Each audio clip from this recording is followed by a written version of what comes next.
Det? Nej. Hvorfor ikke? Børn. Børn? Du prøve det? Jamen, du har... Ja, men jeg er 27, så det kommer nok på et tidspunkt. Okay. Hvor mange børn har du? 3. 3? Ja. Du har lavet mange videoer med dine børn også, hvor i McDonald's og accelerationer. Det var i starten. Det var i starten. Indtil at kommunen gav mig reprimander og sagde, at jeg ikke måtte accelerere med små børn i biler. Nej? Jo. Har de fucking skrevet med det? Ja. Du ved godt, man kan jo anmelde hinanden i Danmark. Danmark er jo sådan et anmeldelsessamfund. Hvis der er en, der gør noget forkert eller tjener for mange penge, så kan man anmelde personen til skat eller til socialforvaltning. Så er der en, der har anmeldt mig. En mand fra Ribe, der anmeldte mig til socialforvaltningen, fordi at de mente, jeg gjorde unødig last på mit barn ved at accelerere en Lamborghini. What? Mm. Jamen altså, hvordan du kan simpelthen se, hvor de er fra og hvem de er. Og... Nej, det var fordi, at jeg fik et opkald fra Albertslund Socialforvaltning, for de havde jo fået den her anmeldelse her, fordi det er kommunen, der overtager.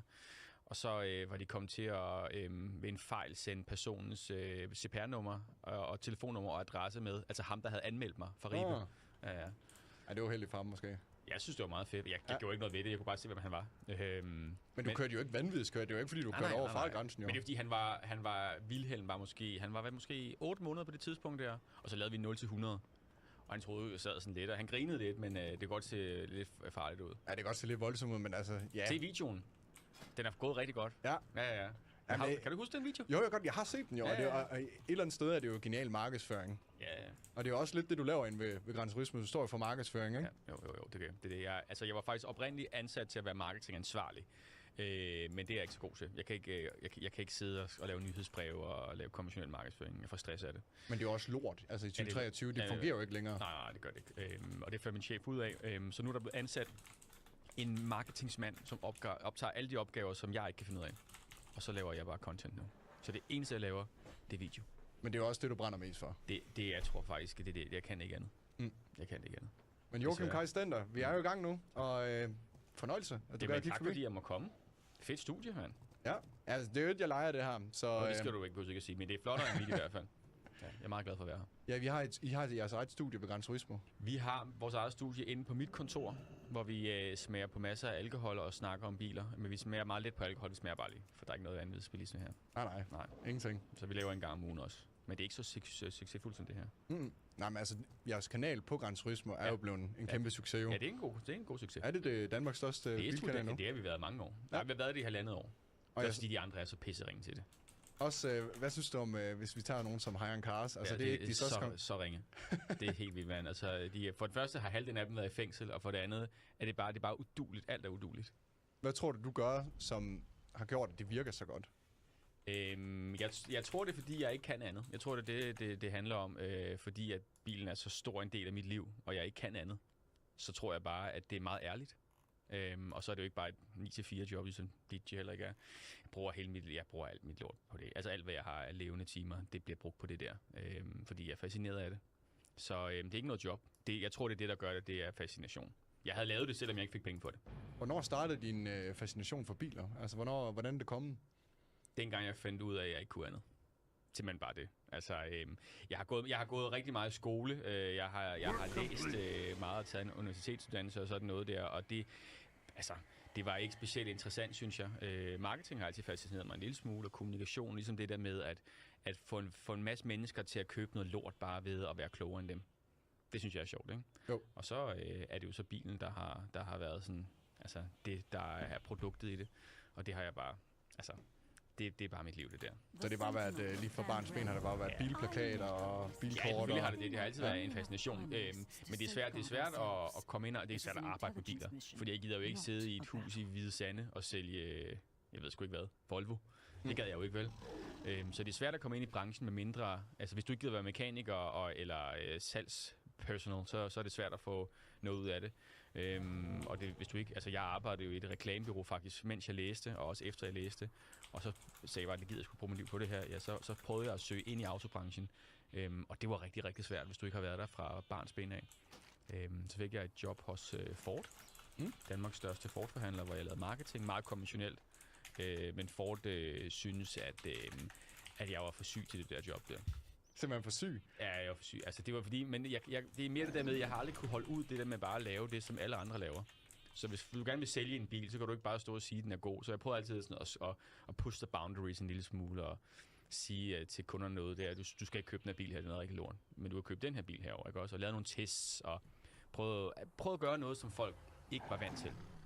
Det fungerer rigtig godt hos Gran Turismo, fordi vi har en god chef, og vi har muligheden for... Vi er ikke sådan en corporate brand. Vi har ikke nogen store virksomheder, der siger, at vi ikke må det. Det vi må gøre, hvad vi har lyst til. Men også Ford, der må man ikke gøre, hvad man har lyst til. Og det fik jeg at vide 5 gange om dagen i 4 år. Så jamen, det er også, Ford er også en kæmpe virksomhed, så de har nogle retningslinjer, og de sådan skal bevæge sig indunder, og så når du kommer, og du har pisse mega mange gode idéer, de virker jo meget. Ja, det virker rigtig godt. Så de skulle måske have lyttet til det, men det er også et kæmpe sats for sådan en stor virksomhed som Ford, jo. Ja, men så kunne du bare gå med som administrationsdirektør, så er de jo fået bedre salgstal, altså. Så det var en lidt problematisk affære, men det var mit ben indenfor i autobranchen. Og så var det jo så, at dengang vi blev enige om, at vi skulle skille, så var det jo så, at Gran Turismo-jobbet kom. Og så... Fik du det før, at du sagde op i Ford? Ja. Men jeg vil så sige, at det var, jeg tror, jeg var røget ellers. Er du for kontroversiel? Det er virkelig mærkeligt. Jeg kan huske den første, jeg tror, jeg har sagt det her mange gange, men jeg husker det første rigtig store problem, det var, at da den her nye Ford Focus blev lanceret, der vandt den jo sådan årets bil, tror jeg, næsten med det samme og sådan noget. Det var virkelig en stor succes. Og alle sagde det samme, hele tiden hvor fed den var. Og så gik jeg ud og lavede en video, hvor jeg sagde, at her er de 5 værste ting med bilen. Jeg tror, den genererede sådan noget 25-30.000 visninger på få minutter, og folk var helt oppe at køre og sådan noget der. Men den skulle fjernes på stedet. Fordi man må jo ikke kritisere brandet overhovedet. Der er jo ikke noget dårligt overhovedet ved et Ford-produkt. Men der er jo noget kritisabelt ved alle biler, jo. Ja, men det er jo det, jeg prøver at sige til dem. Det er fordi folk er 90 år derinde. Altså, hvad skal jeg gøre? Men det er jo netop det der virker, og det tror jeg også, det er det, der har virket for nu, hvor du er på Gran Turismo, at du er så ægte og autentisk, og fortæller folk straight up, altså, this is what you get. Det sagde jeg også min direktør, Svort. Ja. Det vidste du, han prøvede dengang. Det gad han ikke. Men du lavede du så video med Ford? Ja, det sindssygt. Jeg lavede mange videoer. Men det var altid sådan noget med, det var sådan kedelige ting, så jeg må ikke rigtig gøre noget, så det sidste, så gjorde det alligevel, og så er det slut. Ingen burnout i Mustanger? Ikke nogen burnout og sådan noget der. Sen fantastisk Mondeo. Kun 16,95 om måneden, det var sådan noget der, ikke? Ja, så det var sådan noget klassisk opstillet noget. Det var værre en printannoncering. Det var værre. Jeg var virkelig på. Jeg tog også 10 kilo på, mens jeg var der. Det var sådan helt... Det var så depressivt, at så begyndte du at trøstspise. Ja, det var det. Altså også fordi, at det var 5... Jeg tror, det var 5 afdelinger, jeg var marketingansvarlig for. Jeg elskede faktisk... Det var ude på landet. Det var i Sorø og Slagelse og Næstved og Ringsted. Jeg var faktisk meget glad for at være der, fordi at jeg kommer selv fra Midtjylland. Jeg var en kæmpe bunderøv selv. Så jeg synes, det var så fedt, det der med at komme væk fra det der reklamebureau ind i København, som var så skidesmart. Og så det der med at komme ud på de der små byer. Jeg elsker de små byer. Jeg elsker de der sælgere dernede. Der er ikke noget galt med at være der, fordi folk var sjove, og nogen var rigtig tykke, nogen havde ikke nogen tænder, og nogen tog stoffer med et par arbejder. Men jeg kan godt lide det der med, at det var bare sådan tilbage til min barndom på en måde fra Midtjylland der. Så jeg elskede at være dernede. Det var bare ledelsen, der var psykisk syg. Psykisk syg? Ja. Altså, helt toppen. Ja. Men har de så fået en øjenåbne efter, at de ændret noget? Det tror jeg ikke. Du har ikke fulgt med i det efter? Nej, det kan de. Og ved du hvad, du har også ret i, når man er et stort brand, som det, så kan man ikke bare gøre, hvad man har lyst til. Nej, men der er en masse interessenter. Ford, de har jo en masse historier, ikke? Også fra USA og deres oprindelse og sådan noget. Så. Det går sgu ikke. Så jeg forstår det også godt. Men det er også derfor, at den virksomhed, som jeg er i nu, hvor jeg har fået råderum, det er dejligt, det passer godt til mig. Jeg er blevet en ældre mand. Jeg gider ikke så meget pis mere. Jeg gider ikke alt det der. Jeg kan ikke lide, at folk fortæller mig, hvad jeg skal gøre. Sådan noget der. Så altid retningslinjer, men jeg vil gerne lige bare køre det. Hvordan møder du så? Tager du så bare ind til Gran Turismo, eller kender du nogen? Hvad er indgangsvinklen til Gran Turismo? Indgangsvinklen er, at der er et eller andet med, en marketingsmand før har fået et nyt job, og nu søger de en ny ind, og så ringer jeg bare direkte til direktøren, jeg kender ham ikke, og siger, at nu vil jeg gerne lige gøre det her for dem, og han var heldigvis på samme bølgehøjde som mig i forhold til det der med videoer, og kunne godt se ideen med det. Men jeg tror ikke, han havde regnet med, at det ville blive det her.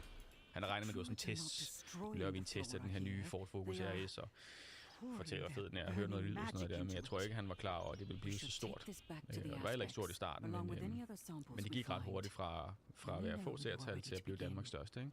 Så siden vi startede i midten af 19, og så har det jo på de år der blevet størst, ikke? Ja, det var rimelig hurtigt, altså sådan, at det gik viralt, og jeg kan huske, fordi første gang vi mødte hinanden i Jorgen, det var jo dengang, at jeg selv var i gang med min periode med vilde biler, og synes det var pissefedt, og det synes jeg jo stadigvæk, det er.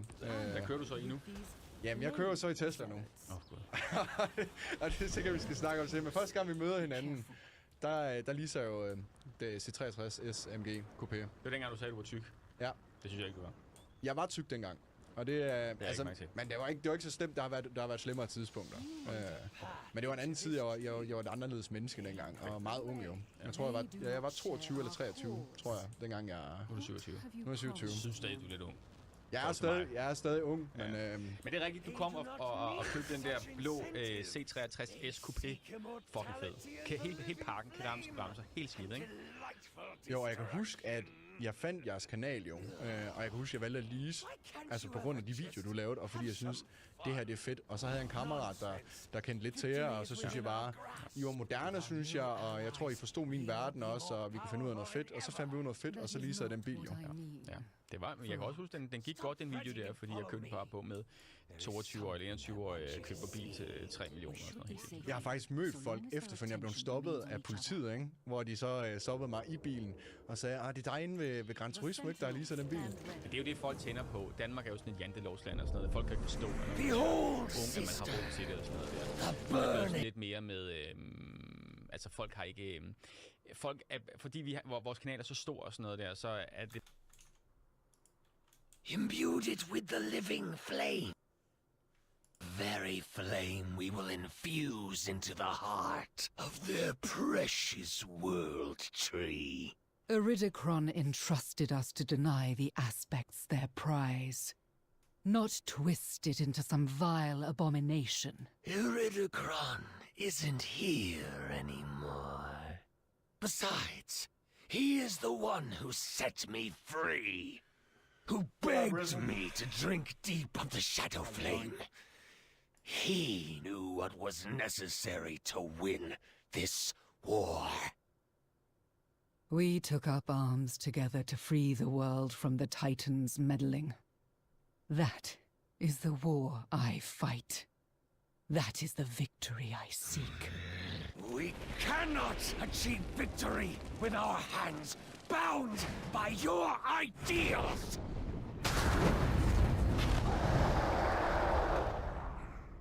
Indeed. Then our course is set.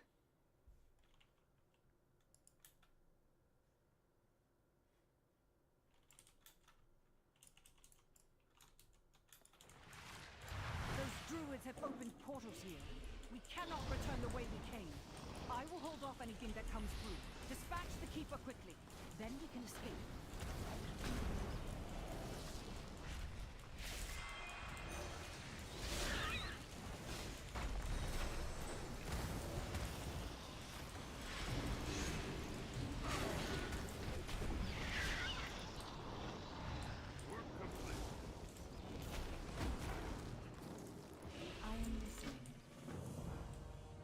Take this whistle. Oh.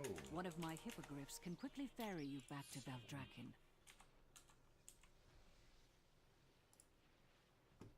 The loon watch over you, champion. Over us all. Work complete.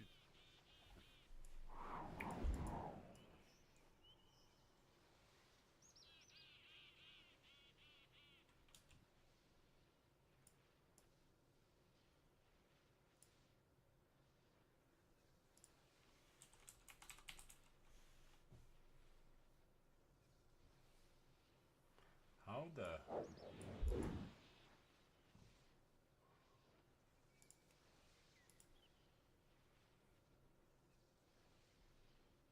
Work complete.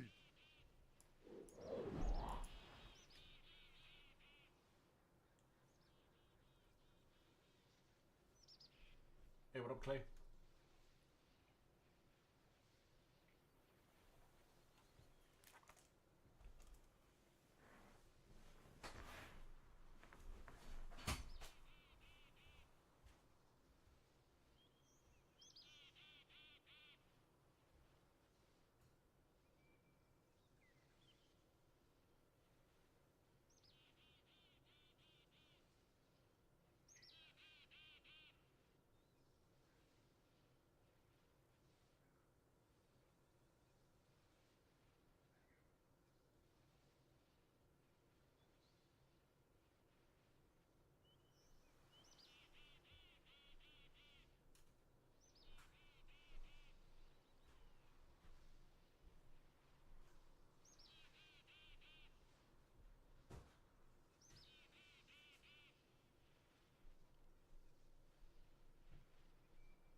Clay, kraftigt blevet for lidt. Jeg har heller ikke... hvad det hedder... Det ser ud som om, jeg har et eller andet under næsen, gør det ikke? Har jeg det? Det har jeg da ikke hørt. Nej. Nå, whatever. Nej, Clay, jeg har kraftigt med ingen vaders mere. De vaders, jeg havde,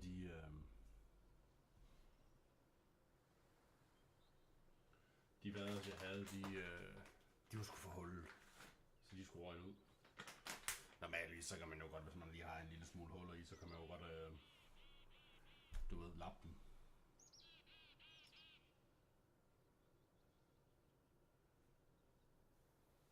Men altså, jeg havde så mange huller, det drømmer du slet ikke om, så jeg kasserede dem sgu i stedet for. Hele mit ene ben, det var totalt gennemhullet. Jeg vidste simpelthen ikke, hvad jeg har lavet.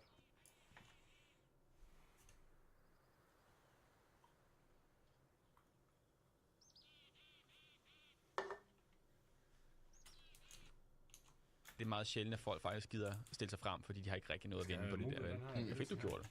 Men vi har faktisk en del, succesfulde, lidt yngre mennesker, som leaser meget vilde biler, ikke? Det synes jeg også bare, de skal gøre. Jeg kan huske, dengang jeg leasede bilen, og så lagde det ud. Altså, kritikken havlede ned på mig. Altså, gjorde den det? Ja, altså, folk de var rigtig sure over, at jeg valgte at få sådan en dyr bil. Altså, det blev ikke modtaget særlig godt. Der var folk, der var sådan nu skal han ud og blære, så nu skal han lave show-off. Men jeg havde synes bare jeg elskede biler, og jeg drømte om den bil der. Det var min store drøm at få den bil, så det var egentlig ikke for show-off, fordi jeg kunne have malket den langt mere og lavet mange flere videoer med det, men det gjorde jeg ikke. Jeg husker også godt, den fyldte meget på din kanal. Hvem fik bilen efter dig?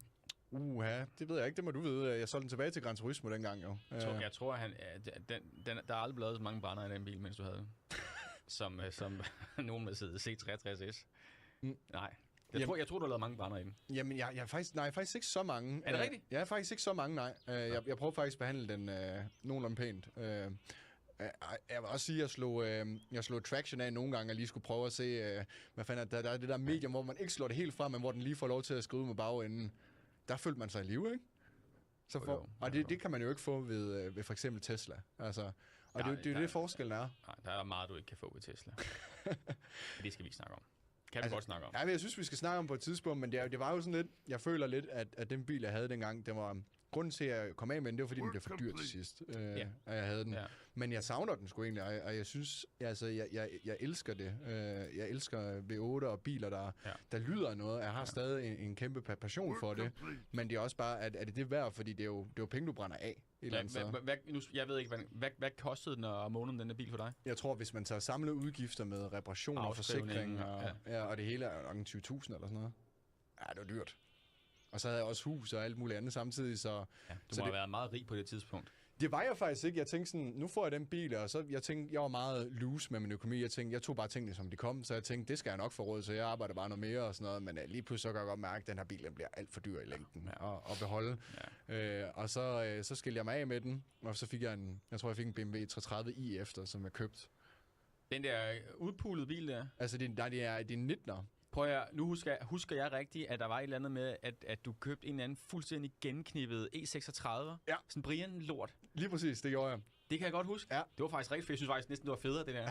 Ja, men det gjorde jeg, fordi jeg tænkte sådan, nu er jeg af med min AMG, så tænker jeg, nu skal jeg lave noget sjovt. Ja, det kan jeg godt huske, det var fedt. Ja, jeg interesserer mig jo stadig for biler. Jeg synes også, noget gammel lort, det har også noget over sig. Altså... Spørg mig om det, jeg har kun gammel lort. Ja, så det var... Men den bil, den fik mig også i rigtig mange problemer. Den fik mig jo ud i en retssag med politiet. Og, jamen, jeg købte den af en eller anden...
Work complete.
Brian, striben-type oppe i Hjørring. Og altså, lygterne virker ikke og alt muligt pis, men jeg købte den for 18.000 eller sådan noget, tror jeg gav for den. Og så var den sænket for meget. Og jeg kørte rundt i den nogle måneder, og jeg fik klistermærker på fra min Twitch-chat og sådan noget. Men så lige efter jeg får sat dem på, så tog jeg en tur. Tror jeg accelererede lidt for meget, så blev jeg stoppet af en betjent. Nej.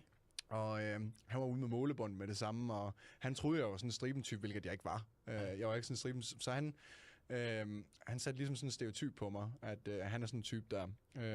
Og så skulle han... Jeg føler lidt, at han prøvede at skrive mig for alt. Og jeg føler ikke, at han gik mig i øjenhøjde. Og så blev den så indkaldt til syn, og så kan jeg godt mærke, så ringer jeg til min mekaniker, hvad gør vi her? Og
Work complete.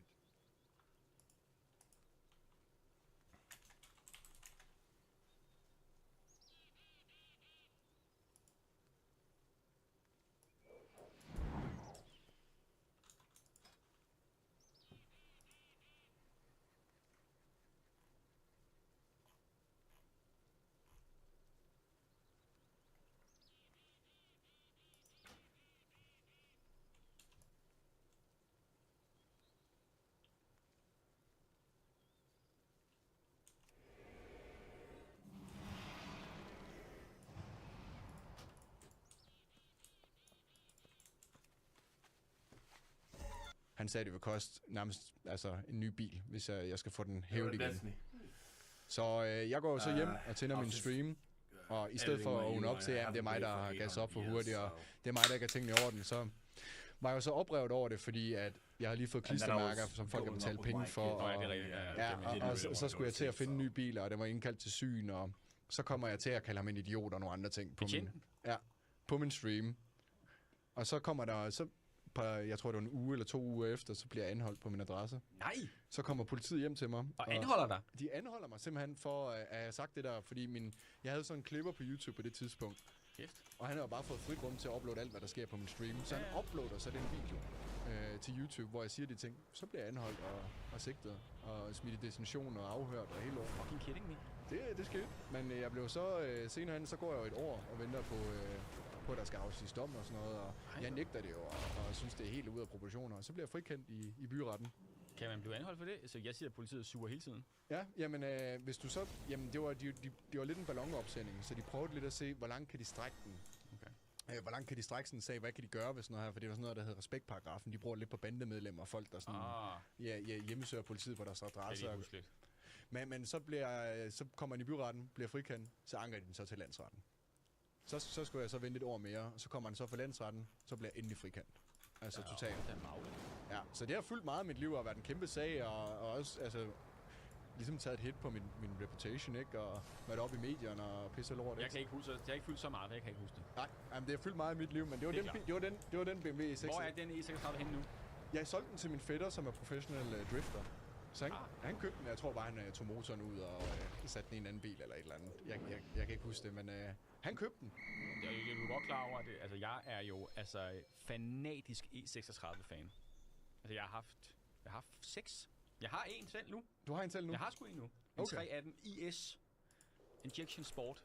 Manuel gear. 30.000 på tælleren. Coupé. Altså stofinteriør og i lagunen green. Det er min livsopsparing, det der. Måske 50.000 hver nu. Jeg siger bare, det er mange penge hver dag. Ja, det tror jeg også. Altså sådan nogle gamle biler. Altså jeg tror, den jeg havde, den var indregistreret til 20'er, men der lå en 328 motor i. Det er derfor, du bliver anholdt. Men det tjekker han så ikke, ham betjenten derude, men det var den. Så det var pisse ulovligt, den bil der, og det var egentlig mig, der skulle have tænkt mig om. Men jeg tænkte, det var et stunt for min YouTube, at nu går jeg fra en AMG ned til sådan noget der. Jeg synes, det var godt. Jeg synes, det var en god måde at redde det på. Så tænker folk sådan, det er sgu egentlig meget fedt, det der. Det er faktisk mange gange, det sådan, også på vores YouTube-kanal, at jo billigere og klamre bilen er, jo flere visninger. I will speak!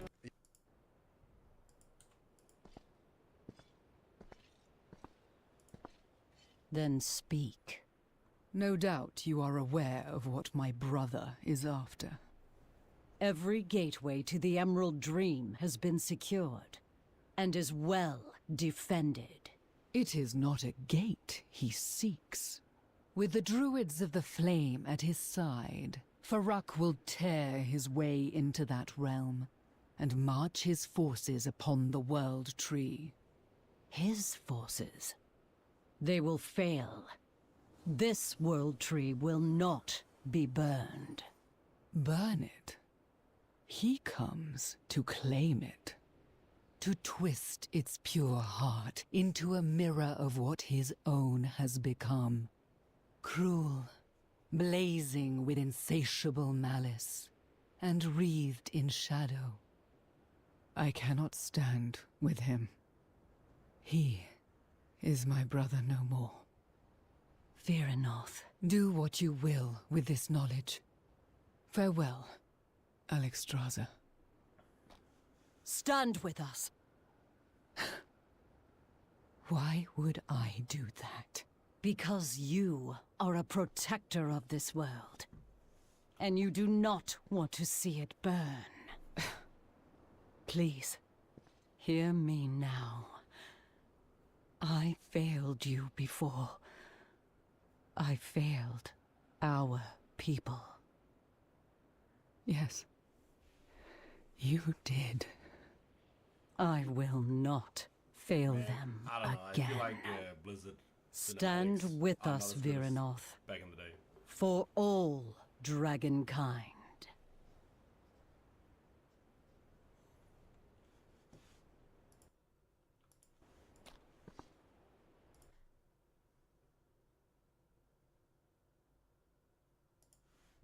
Er du stadig klar? Guards, back to your posts.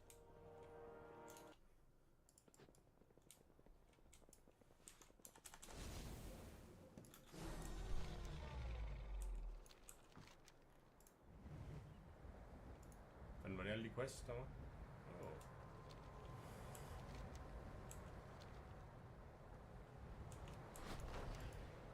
Dude, what am I even supposed to do right now? Like, what is my quest thing that I'm supposed to be doing? Does anyone know? Maybe do this?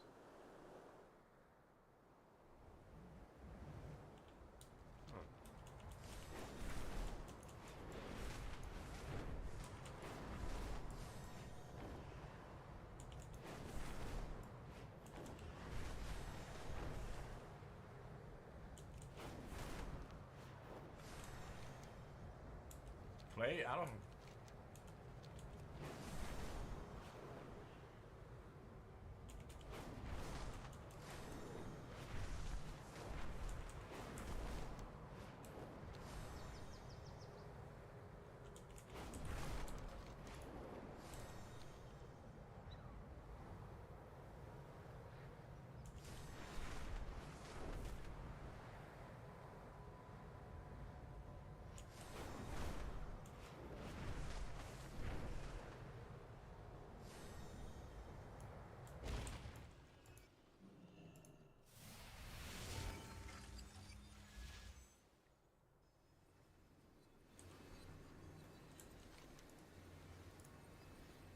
What am I supposed to do here? Oh, maybe I should get that add-on. What kind of add-on do you guys use nowadays anyway? Is it called WotLK something?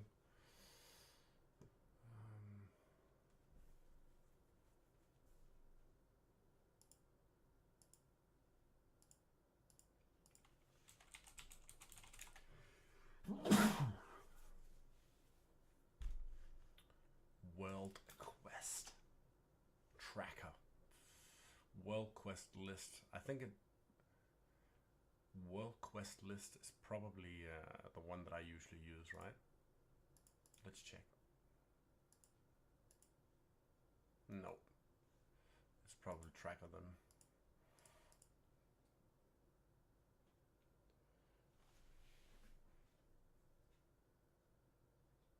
Færdiggør.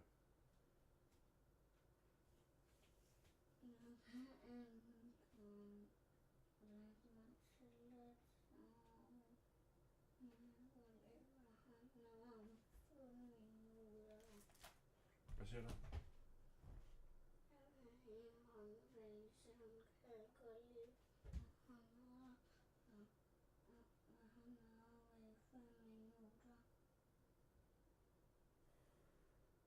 Nu går jeg ned i 3 minutter.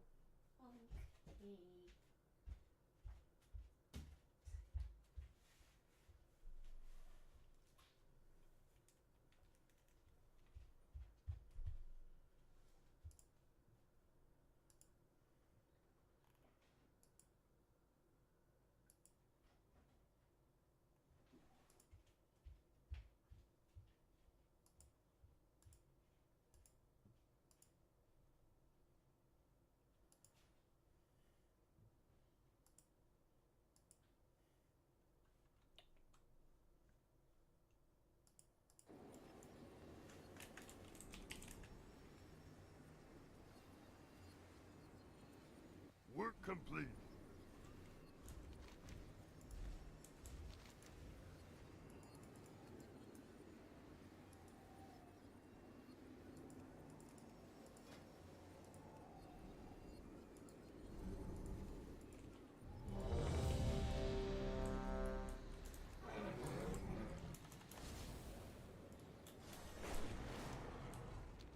beast ahead will threaten all who enter Thaldraszus.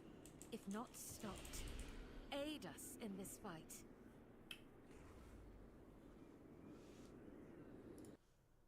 Jeg er jo fra Randers jo, så den passer jo perfekt. Altså perfekt. Jeg bruger Randers i stort set i alle mine videoer, når jeg skal sige noget klamt. Ja,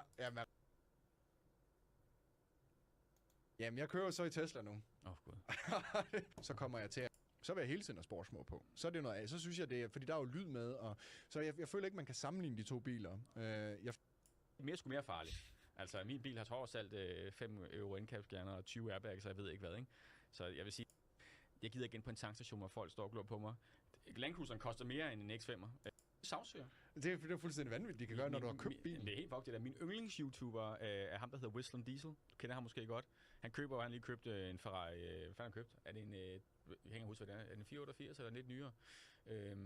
Nej, det er sgu da en F8 Tribuso, han har købt, som bare smadrer. Han har masser af penge. Han har købt en Ferrari til 400.000, så kører han bare offroad på den, og håber på, at Ferrari sagsøger ham. Nå. Det er hans mål i videoen, det er bare at smadre den bil så meget, indtil Ferrari bliver sur på ham, ikke? Sådan er det. Men det er ikke lykkedes for mig nu. Jeg håber, at snart det sker sådan noget der. Men det er Italiano-marketing og sådan noget der. Jeg kan slet ikke have det. Så det er derfor, jeg ikke vil have en Ferrari. Jeg vil gerne have en 355, men det er ikke alligevel. Den Ferrari, alle får, når de så skal ud af en Ferrari, er det så ikke en 458, alle de går med primært? Det var det. Nu er 458'eren er jo en V8 motor. Ja. 570 heste der. Den er blevet klassisk nu, ret dyr. Så nu er det jo den næstnyeste 488'eren, som er faldet i pris, som alle skal have. Ja, men den siger ikke rigtig meget. Der er ikke rigtig noget emotion i den der bil. Der. Synes du, det ødelægger en del, når de ikke har... Altså, det gør vel et eller andet med bilen og lyden, når de bare er ren sugemotor? Ja, man kan sige, at den bil, jeg har fået nu, med M3 F80'eren, har jo også en turbo. Ja, den er 2. Den har en turbo. Den har rækkesekseren stadigvæk, men twin turbo. De gamle E92, så havde vi 8'eren og 7, og det var jo en federe lyd. Og det er ikke så meget motion mere, men motoren er fandme brilliant. Det er den bedste bonus, BMW nogensinde har lavet der, men den mangler lyden, den mangler de der hårde brutale, fordi dobbeltkoblingen er også lidt kedelig og sådan noget der. Men det er en bedre bil, den er hurtigere, den er lettere, men den mangler emotion, ikke også? Så må man jo så lige vurdere, hvad der er fedest der. Men ja, den er heller ikke så næsetung, som den gamle V8 var. Så jo, turbo er noget lort, men altså, hvad kan jeg gøre? Ja, hvad kan du gøre? Hvad kan jeg gøre? Hvis du skulle vælge lad os nu sige, at du... havde alle de penge i verden, du har lyst til. Ja. Hvad for en bilpakke, lad os sige 2 eller 3 biler, du kunne få lov til at vælge frit fra hoften, du bare måtte, dem kan du bare få og køre rundt i. Hvad har du så valgt? Nu er jeg sådan, Mark, skruet sammen, at jeg gør lige præcis det, jeg har lyst til. Og jeg har faktisk den bilpark lige nu, som jeg allerhelst vil have. Fordi, selvfølgelig er der nogle ting, jeg vil gerne have en gammel Mercedes Moving SL300. Godt klar, jeg kunne tænke mig en McLaren F1 og sådan noget der. Men jeg har faktisk de biler lige nu, jeg gerne vil have. Jeg har lige købt i går en Toyota Land Cruiser VX200. Havde du ikke sådan en i forvejen? Jo, men den har jeg solgt. Jeg skal have den med 7 sæder. Okay. V8 diesel. Betaler 20.000 om året vægtafgift på den, ikke også? Det er den bedste bil, der findes i verden. Det er bare til mig, det der. Fordi at, jeg har ikke behov for at køre rundt i en gelendevagen, eller en SQ7 eller en X5'er der, fordi jeg gider ikke ind på en tankstation, hvor folk står og glor på mig. Land Cruiseren koster mere end en X5'er og en gelendevagen, men folk tror, det er en Toyota, folk ved ikke, hvad det er. Det er perfekt. Toyota, de laver fremragende biler. Det er det bedste bil i verden. Ja. Det er det bedste. Kører bedre. Ingen afskrivning overhovedet. Ryger bare til Sudan og får sådan en kæmpe flakkanon op på taget og kommer i sådan en ISIS-kamp og skyder amerikanere ned og sådan noget der. Lige præcis. Og det er helt sindssygt, ikke? Altså, det er jo den mest populære bil i Mellemøsten og Afrika. Jamen, det er det. Den har gået 198.000 km, den jeg får, ikke? Det er pissvært at finde, fordi de rører alle sammen til Ukraine i øjeblikket. Det er den bedste bil i verden, ikke? Så har jeg min 911 Turbo, 996'eren fra 2001 med manuel kasse. Helt standard, 420 heste. Det er den bedste Porsche, jeg nogensinde lavet. Din 911 Turbo, hvad årgangen fra? 2001. 2001? Ja, så det er 996 med spejlæglygterne og sådan noget der. Ja. Men gået 69.000 kilometer. Perfekt stand. M3'eren, den skal videre i livet. Jeg gider ikke mere. Der gik Randers i den også. Det var fedt at prøve, men det kan jeg ikke, det der. Det var bare for at prøve, at du lige fik en M3'er. Jeg håbede faktisk, jeg har aldrig haft en M3'er før, jeg håbede lidt, at det ville give mig noget. Det gav mig noget de første par uger, men jeg synes, det er irriterende. Det er ikke en behagelig bil. Jeg har valgt forkert. Jeg skulle aldrig have valgt en competition, fordi den er for hård. Jeg skal have en normal M3'er der. Så, du har også racersæder i den, ikke? Jo, det er standard i den. Og kulfibertag og de der letvægts aluminiumsfælge. Og den har jo andet spær bagpå, anden software, anden undervogn og sådan noget der. Så det er virkelig en lortebil. Jeg vil ikke anbefale nogen nogensinde købe sådan en der, medmindre de skal track den hver dag. Og så har vi en gammel BMW der. Så jeg har bilpakken, jeg gerne vil have. Den er ikke for flashy. Det er kun gammel lort, det hele, når BMW'en ryger. Men det er sådan, jeg gerne vil have det. Men hvis det var alle penge i hele verden, så vil jeg gerne have en Jaguar XJ 220. Jeg lavede en video af den der. Sådan en grå en, superbilen fra 90'erne. Ja. Så vil jeg gerne have en gammel Porsche 356 Carrera 2. Med noget, der hedder en Fuhrmann-motor. Så vil jeg gerne have en Mercedes 190E. 190 Evo 2. Fra slut 80'erne, start 90'erne der. Med sådan 2,5 liter 16V motor. Og en M3 Evo. Du kan høre, det er gammelt lort det hele, ikke? Jo. Ja. Men det er det, der tiltaler dig. Ja, og så tror jeg, at moderne biler, så tror jeg gerne, jeg vil have den nye M3 Touring. Ja, den er også fed. Den får jeg faktisk i september til at teste. Når I får biler ind i turisme, for eksempel nye, altså mange, er der nogen, I bare får hvad skal man sige, af bilfabrikanten? Fordi det er meget kritisk nogle gange af biler, så det er jo sådan lidt, om de tør at gøre det. Men det gør de. Altså, okay. Der er nogen, der ikke vil. Mercedes har nej til det. Det er jo helt fair. Man kan også sige, at Gran Turismo er jo på en eller anden måde også en konkurrent til bilen, fordi vi sælger jo også nogle gange biler, de går sådan på. Men så siger nej, og det er fordi, jeg er fint nok. Det er rigtig god venner med, og jeg får alt det der nye. Vi får så også det højeste seertal i Danmark på vores reviews. Altså, vi får 5 gange mere end nogle af de andre, så der er jo også en stor marketingskampagne i det. Vi kan ikke sælge den spritnye biler, som BMW kan, fordi det er jo BMW producent. Så BMW har godt forstået det. Folkevogn får lov til at gå med alt af. Polestar, vi synes vi godt på tidspunkt, men ikke mere, jeg ved ikke hvorfor. I don't know. Men ellers så så det fleste er okay. Så det får I bare lov til. Ja, landord må heller ikke. Jeg må heller ikke låne landord. Og så er det jo fedt, når du er på Gran Turismo, så hvis de siger nej, så er det sådan lidt, så køber du bare selv Gran Turismo. Det er jo det, der er det sjove.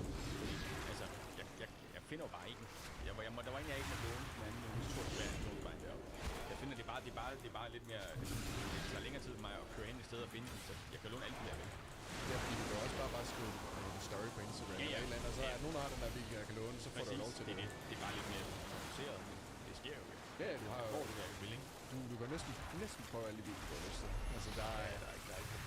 Du har også lavet med Selvo, et dansk firma, jeg har set det. Ja, jeg er meget gode venner med Bjørn over fra Strøgtegn, og jeg skal faktisk overgive en 70 år til, så det er med før.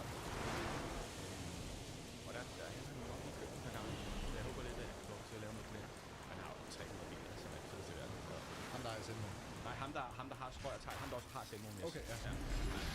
Jeg har også med Bugatti Veyron. Ham Bugatti Veyron, ja.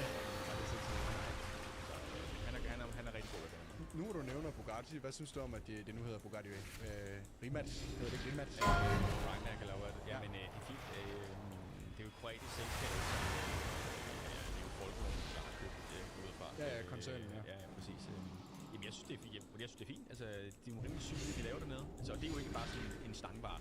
Det er jo virkelig, det koster jo 20 millioner, de der Rimacs der, ikke? Men det interesserer mig ikke. Ikke nok, at det hedder det. Det er jo igen, det er en penge ting. Men det er jo fremtiden. Det er jo til at satse, og jeg tror, de gav 50% af Bugatti til dem, og så fik de 50% af det andet, og så kombinerede det. Det er et eller andet, jeg kan ikke huske, aftale. Jeg er faktisk rigtig gode venner med sønnen til en af Danmarks rigeste mænd. Jeg må ikke sige, hvad han hedder, men han er jo en af Bugattis største kunder. På Schweiz. Og alle Bugatti'er, selv de gamle. Måske kan folk ud til en anden video om Nicolas Cage's gamle Bugatti, som han har købt til dem op på campus. Og vise frem på de gamle fra 60'erne og 50'erne. Måske 60'erne. Han køber alle Bugatti. Og mit store mål er at komme ned til Schweiz og få lov til at... Lad os skulle høre det her på din fars Instagram. Virkelig. Ham der gerne. Ja, ham vil du gerne videre. Ja, pas på med at køre hurtigt i Schweiz, er det ikke noget med, at du får en helt opsættelig bøde dernede? Jo, så hvis han tjener sådan 2 milliarder om året, så er det sådan noget 1% af hans mulige indtægter skal bruges til. Det er helt godt, så man kan ikke få det. Man har også de gamle racerbiler. Man har jo bare den første Bugatti fra 30'erne, hvor den første kvindelige racerkører kørte i, som er altså astronomiske beløb værd. Det er fedt. Bugatti er det sygeste brand. Hvad synes du om, nu snakker lidt om, at der er bøder nede i Schweiz, og at vi i Danmark nu kan konfiskere folks ejendom? Hvad synes du om, at de har indført det? Vanvidspakken? Jeg synes, det er en overreaktion, og jeg ved godt, hvorfor de har lavet det. De har jo lavet det, fordi der er sket nogle rigtig forfærdelige uheld nogle bandefolk, der har kørt nogle folk ned, og nogle betjente, der har mistet livet, hvilket er helt forfærdeligt, og der er problemer med det der. Det er der. Så jeg kan godt se ideen med det. Men på den anden side, så forstår jeg ikke, hvorfor straffen skal være så voldsom for at køre for hurtigt på en landevej. Altså, der er jo flere konsekvenser ved det, end at næsten begå en voldtægt. Altså, der er hårde straffe. Ja, det er, du mister, jeg ved ikke, hvor mange penge, 20 dages fængsel. Så jeg kan ikke se det. Jeg kan ikke se det i forbindelse med ting, der er langt værre. Altså sådan menneskelige. Jeg kan ikke forstå det. Hvordan jeg har fået det at vide, det var, at der var, ikke for at sætte stereotyper på folk, men så vidt jeg har fået at vide, så er det, at der var en masse bandemedlemmer, der ligesom har været gode venner med nogle leasingfirmaer, som bare har fået de der biler og får lov til at køre fuldstændig sindssygt i dem. Og så når de blev snuppet, så kunne de ikke få snuppet deres bil, fordi at det var ikke dem, der ejede dem eller noget som helst. Så ideen er, så jeg forstår det godt. Ja. Jeg kan jo sagtens se, at der er et stort problem der, og hvordan skal man komme det til livs? Det er nok en meget god idé at gøre på den her måde her. Problemet er bare, at den rammer rigtig skævt. Og det er fandme angstprovokerende for mig. Altså, så kan man sige, men du kan bare overholde loven. Ja, det kan man. Selvfølgelig kan man det. Det gør man jo så også, ikke? Altså, men jeg synes, det er voldsomt at få frataget hele sit eksistensgrundlag, hvis man kører 80 km i timen, hvor man må køre 40. Jeg synes, det er voldsomt. Ja, det er voldsomt. Altså, jeg har også tænkt lidt over, hvordan Gran Turismo så har håndteret det her, fordi at altså, de ejer jo, når man køber en bil ved Gran Turismo, så ejer man den på papiret, men den står jo stadig i Gran Turismos navn, mens det jeg ved ikke så meget om det, men jeg tror, det er finansieringsselskabet, der ejer den, eller et eller andet der. Okay. Altså, jeg kan godt være Gran Turismo, jeg ved det ikke. Men skulle man så under, fordi det er jo i Gran Turismo, hvis der er en, der leaser en bil ved Gran Turismo, og der er så en, der går ud og kører 100 i en byzone og får den konfiskeret. Ja, så er den jo politiets varetægt. Men jeg mener, det er sådan, nu har vi heldigvis ikke haft nogen sager ved det endnu, fordi hos os er der sådan en ret stor koncern bagved, og vi har nogle ret stramme kreditregler, og der er også en masse regler med alder og sådan noget der. Så vi har ikke haft nogen sager endnu, men jeg mener, det er sådan, at vi er forsikret, sådan at hvis der er en, der mister en bil, så får vi pengene, og så kommer forsikringsselskabet efter kunden. Så jeg tror ikke, økonomisk mener jeg ikke, at vi har et problem der. Det er jo kunden, der skriver under på en masse forskellige ting, når han indgår samme aftale om, har man gjort det før, og du skal forstå, at hvis du kører det her, så mister du bilen og sådan noget der. Så rent økonomisk er vi jo ikke interesseret i det, det er klart. Men det er ikke sådan, at... Så det er ikke Gran Turismo, der står med bøden, hvis det er, så er det kunden, der står med lorten? Ja, det er lorten. Folk kommer efter kunden, det er klart. Ja, sådan er det også, når jeg tester biler. Hvis jeg køber stærk en af biler, så er det jo mig, der har problemet, ikke? Jo. Ja, så... Men der, hvor den rammer skævt, den her, det er jo, at lad os nu sige, at moren låner eller faren låner sin flotte Mercedes ud til hans 19-årige søn, der nærmest lige har fået kørekort, og han tager ud med gutteren, nu skal de rigtig ud og føre den af. Og de så bliver taget i at køre for hurtigt, så mister faren hans bil, selvom det er søn, der gør det. Og så går man ind og så straffer man ikke individet med ham, der ejer bilen. Det er jo lidt forkert, jo. Ja, men hvad skal de gøre? Altså, det er jo, bilen er jo morvåbnet mange gange, men det er stadig en utrolig vild straf i forhold til, hvor lille straffen er på andre områder, som er langt værre. Det er det, jeg ikke forstår. Der er et kæmpe had mod biler i Danmark generelt. Helt vildt, og det er jo både med registreringsafgift, det her... Ja, men det er det, jeg siger, det er socialistisk, for det er virkelig et rødt land, det her. Man kan ikke lide det. Men nu har jeg var med i et DR-program, hvor jeg var vært på Mit Liv med Danmarks dyreste biler, og der havde vi jo en seance, hvor vi snakker omkring det her med vanvidsbilisme, og vi var faktisk op og kigge på en af politiets depoter. Og så kan man sige, at... Det kom der ikke med i programmet, gjorde det? Jo. Men det, man så tror, det er jo ikke Porsche og Ferrari og Lamborghini, der står deroppe. Det er jo et lort. Så det er jo ikke, fordi de prøver at straffe folk og køre hurtigt AMG, og det er jo bare... Det er jo smadrekasserne, der ryger det op, ikke også? Der var jo en sag med ham fra Norge, der den har du sikkert læst med hans Lamborghini. Den har vist været i EU-domstolen også, hvor han har tabt. Men det er også det er sgu også for dumt. Altså, så kan man sige, det ved han ikke, men altså, det er bare dumt at køre så stærkt i Danmark, når man ved, hvor farligt det er. Altså, både nu kører jeg på motorvejen, så det går nok. Jeg tror, det var oppe i Nordjylland på de der præcis motorveje, jeg snakker om. 227. Altså, man skal bare være klar over, at Danmark er hardcore. Jeg kan huske, at jeg følger Smee 150. Han har købt sin Senvo nede i Præstø. Han var så bange, da han kørte ud af Danmark for at komme stærkt i en bil der. Fordi at, den har den 1300 hestekraft eller et eller andet der. Eller 1500, hvad fanden den har. Og den var en bagstrækken. Ja. Og han fik også bare at vide af Senvo, du må ikke gøre noget, fordi de tager din bil. De tager bilen, og så sælger de den, hvis du kører for stærkt i den, ikke også? Ja. Man er edderrød med nøjeren. Men bare prøv at høre, vi kan ikke gøre noget. Vi bliver bare nødt til at følge den lovgivning, der er. Det kommer ikke til at ændre sig. Og lige meget, hvor meget vi råber op og synes, det er latterligt. det er nu engang sådan, loven er. Men der var jo alle de her sager med politiet også begyndt at konfiskere folks biler. Ikke fordi de kørte for hurtigt eller noget, men fordi de har modificeret dem. Men Mark, jeg er enig, det er noget lort. Og når jeg er nede i Tyskland på Nürburgringen, så er der jo i Tyskland er der et kæmpe bilcommunity, hvor folk elsker at bruge deres penge på at gøre deres biler fede og sætte deres eget præg på dem. Og så arbejder man i en kiosk, og så bruger man 3 månedsløn på at købe en større turbo på den og gøre det til sig selv. Og det må man bare ikke i Danmark, fordi at det må man, de kan bare ikke lide biler. Folk hader biler.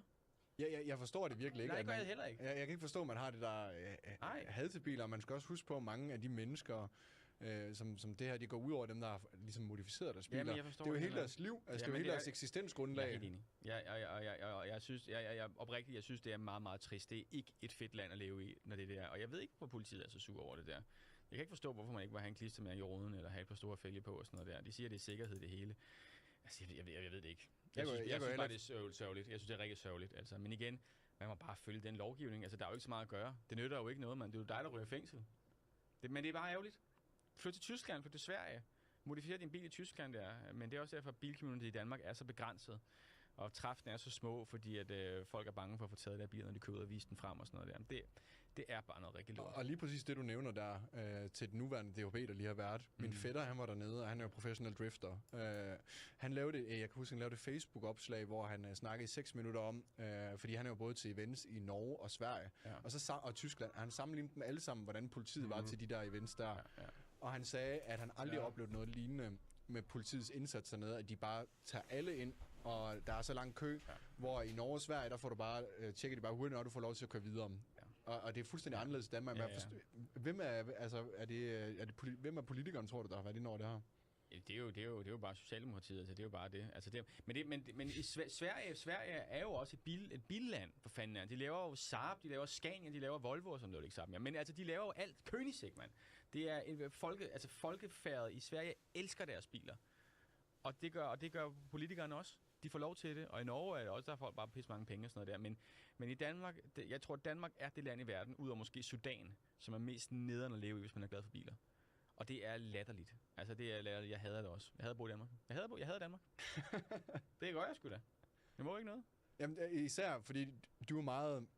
Jeg vil nærmest være tilbøjelig til at kalde det religiøs omkring de biler, og det er jo hele dit liv jo. Ja, det er det. Så jeg kan godt forstå, at du er oprørt over, og jeg er også tit, dengang jeg sad og streamede meget, der har jeg tit snakket om jantelov og registreringsafgifter. Jeg har været totalt uforstående. Jeg har prøvet at sætte mig ind i det, og jeg er også sådan lidt...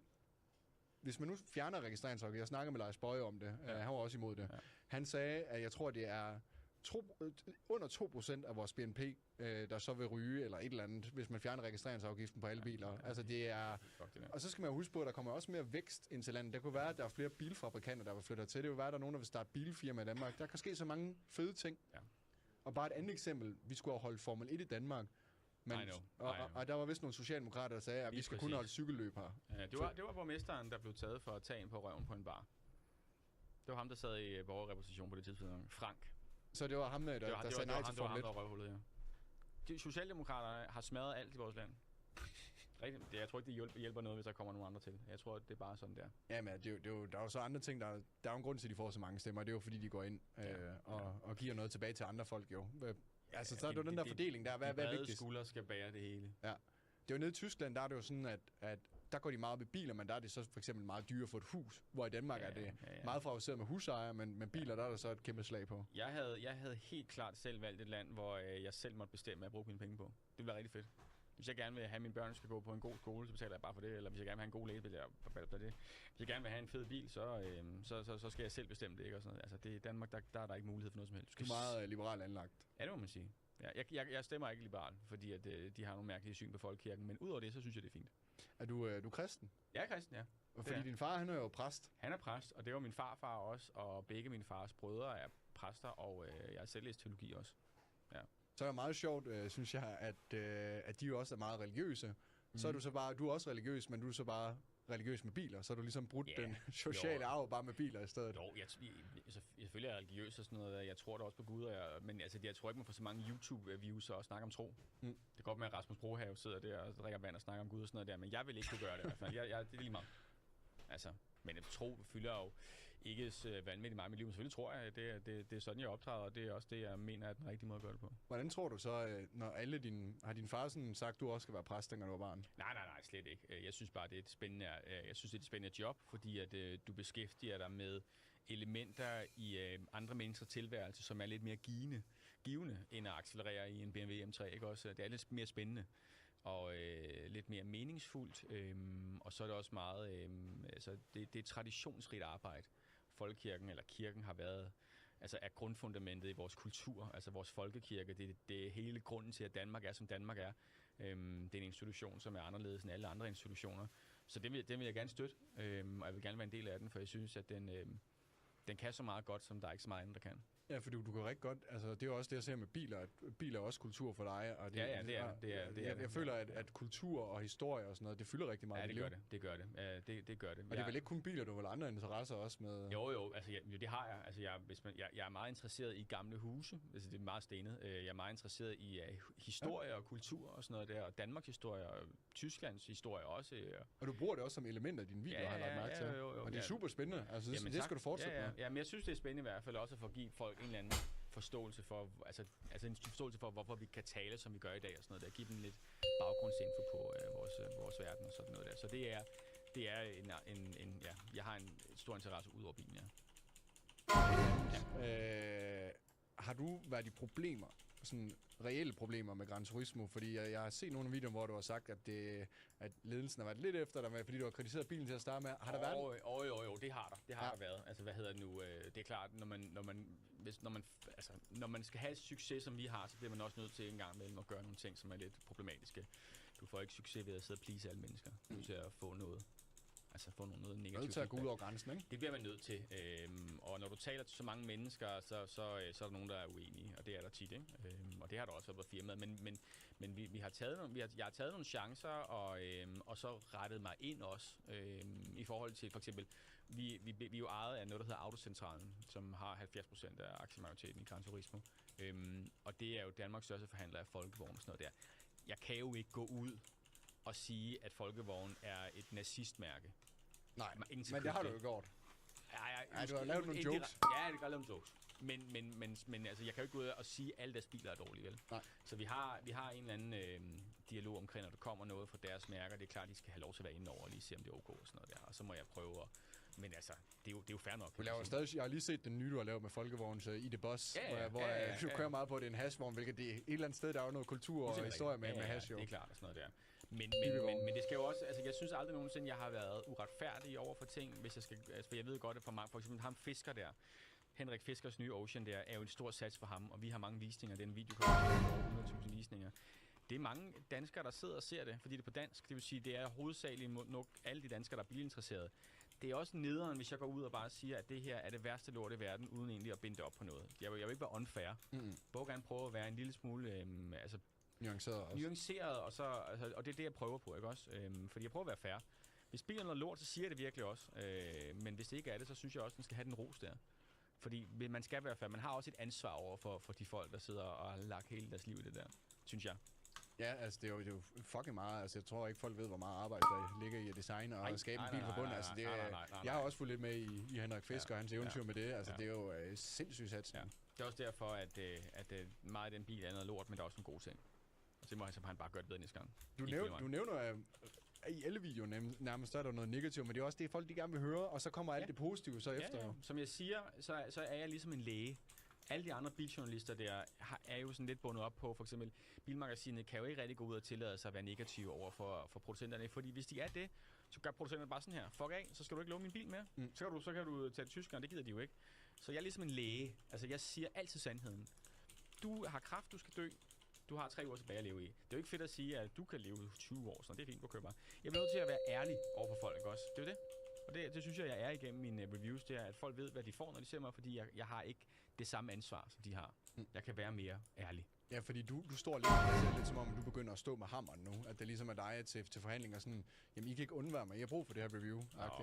Nå, i forhold til producenten, eller hvad? Ja, i forhold til bilfabrikanterne, og hvis du nu skal låne en bil, så er det jo sådan lidt dumt at sige, at de ikke vil have... Ja, nej, det skal de, ja, måske. Men igen, det vælger de jo selv. Hvad hedder det nu? Nogen vil ikke, og sådan noget der. Altså, de klarer sig nok fint uden mig, så vigtigt er jeg nok heller ikke vel. Men altså, de får i hvert fald den ærlige mening, synes jeg. Og de fleste er glade for det. Hvor meget indflydelse vil du sige, efter du kom med Gran Turismo, at det har gjort for Gran Turismo salg? For jeg tror, hvad jeg selv tror, så tror jeg sæt med det har gjort meget. Jeg ved det ikke. Jeg synes, det er svært, fordi mange ser mig på skærmen, men der er jo et kæmpe team bagved. Jeg sørger jo ikke for salg af biler. Altså, jeg laver underholdning, kan man sige, og den del af forretningen er jo et selvstændigt økonomisk ben, som der er en god indtægt i, så jeg har jo ikke noget med salget at gøre. Men det skaber noget brandværdi at sælge virksomheden. Jo, det skaber noget brandværdi, fordi der er 250 selskaber i Danmark, som laver det samme som os.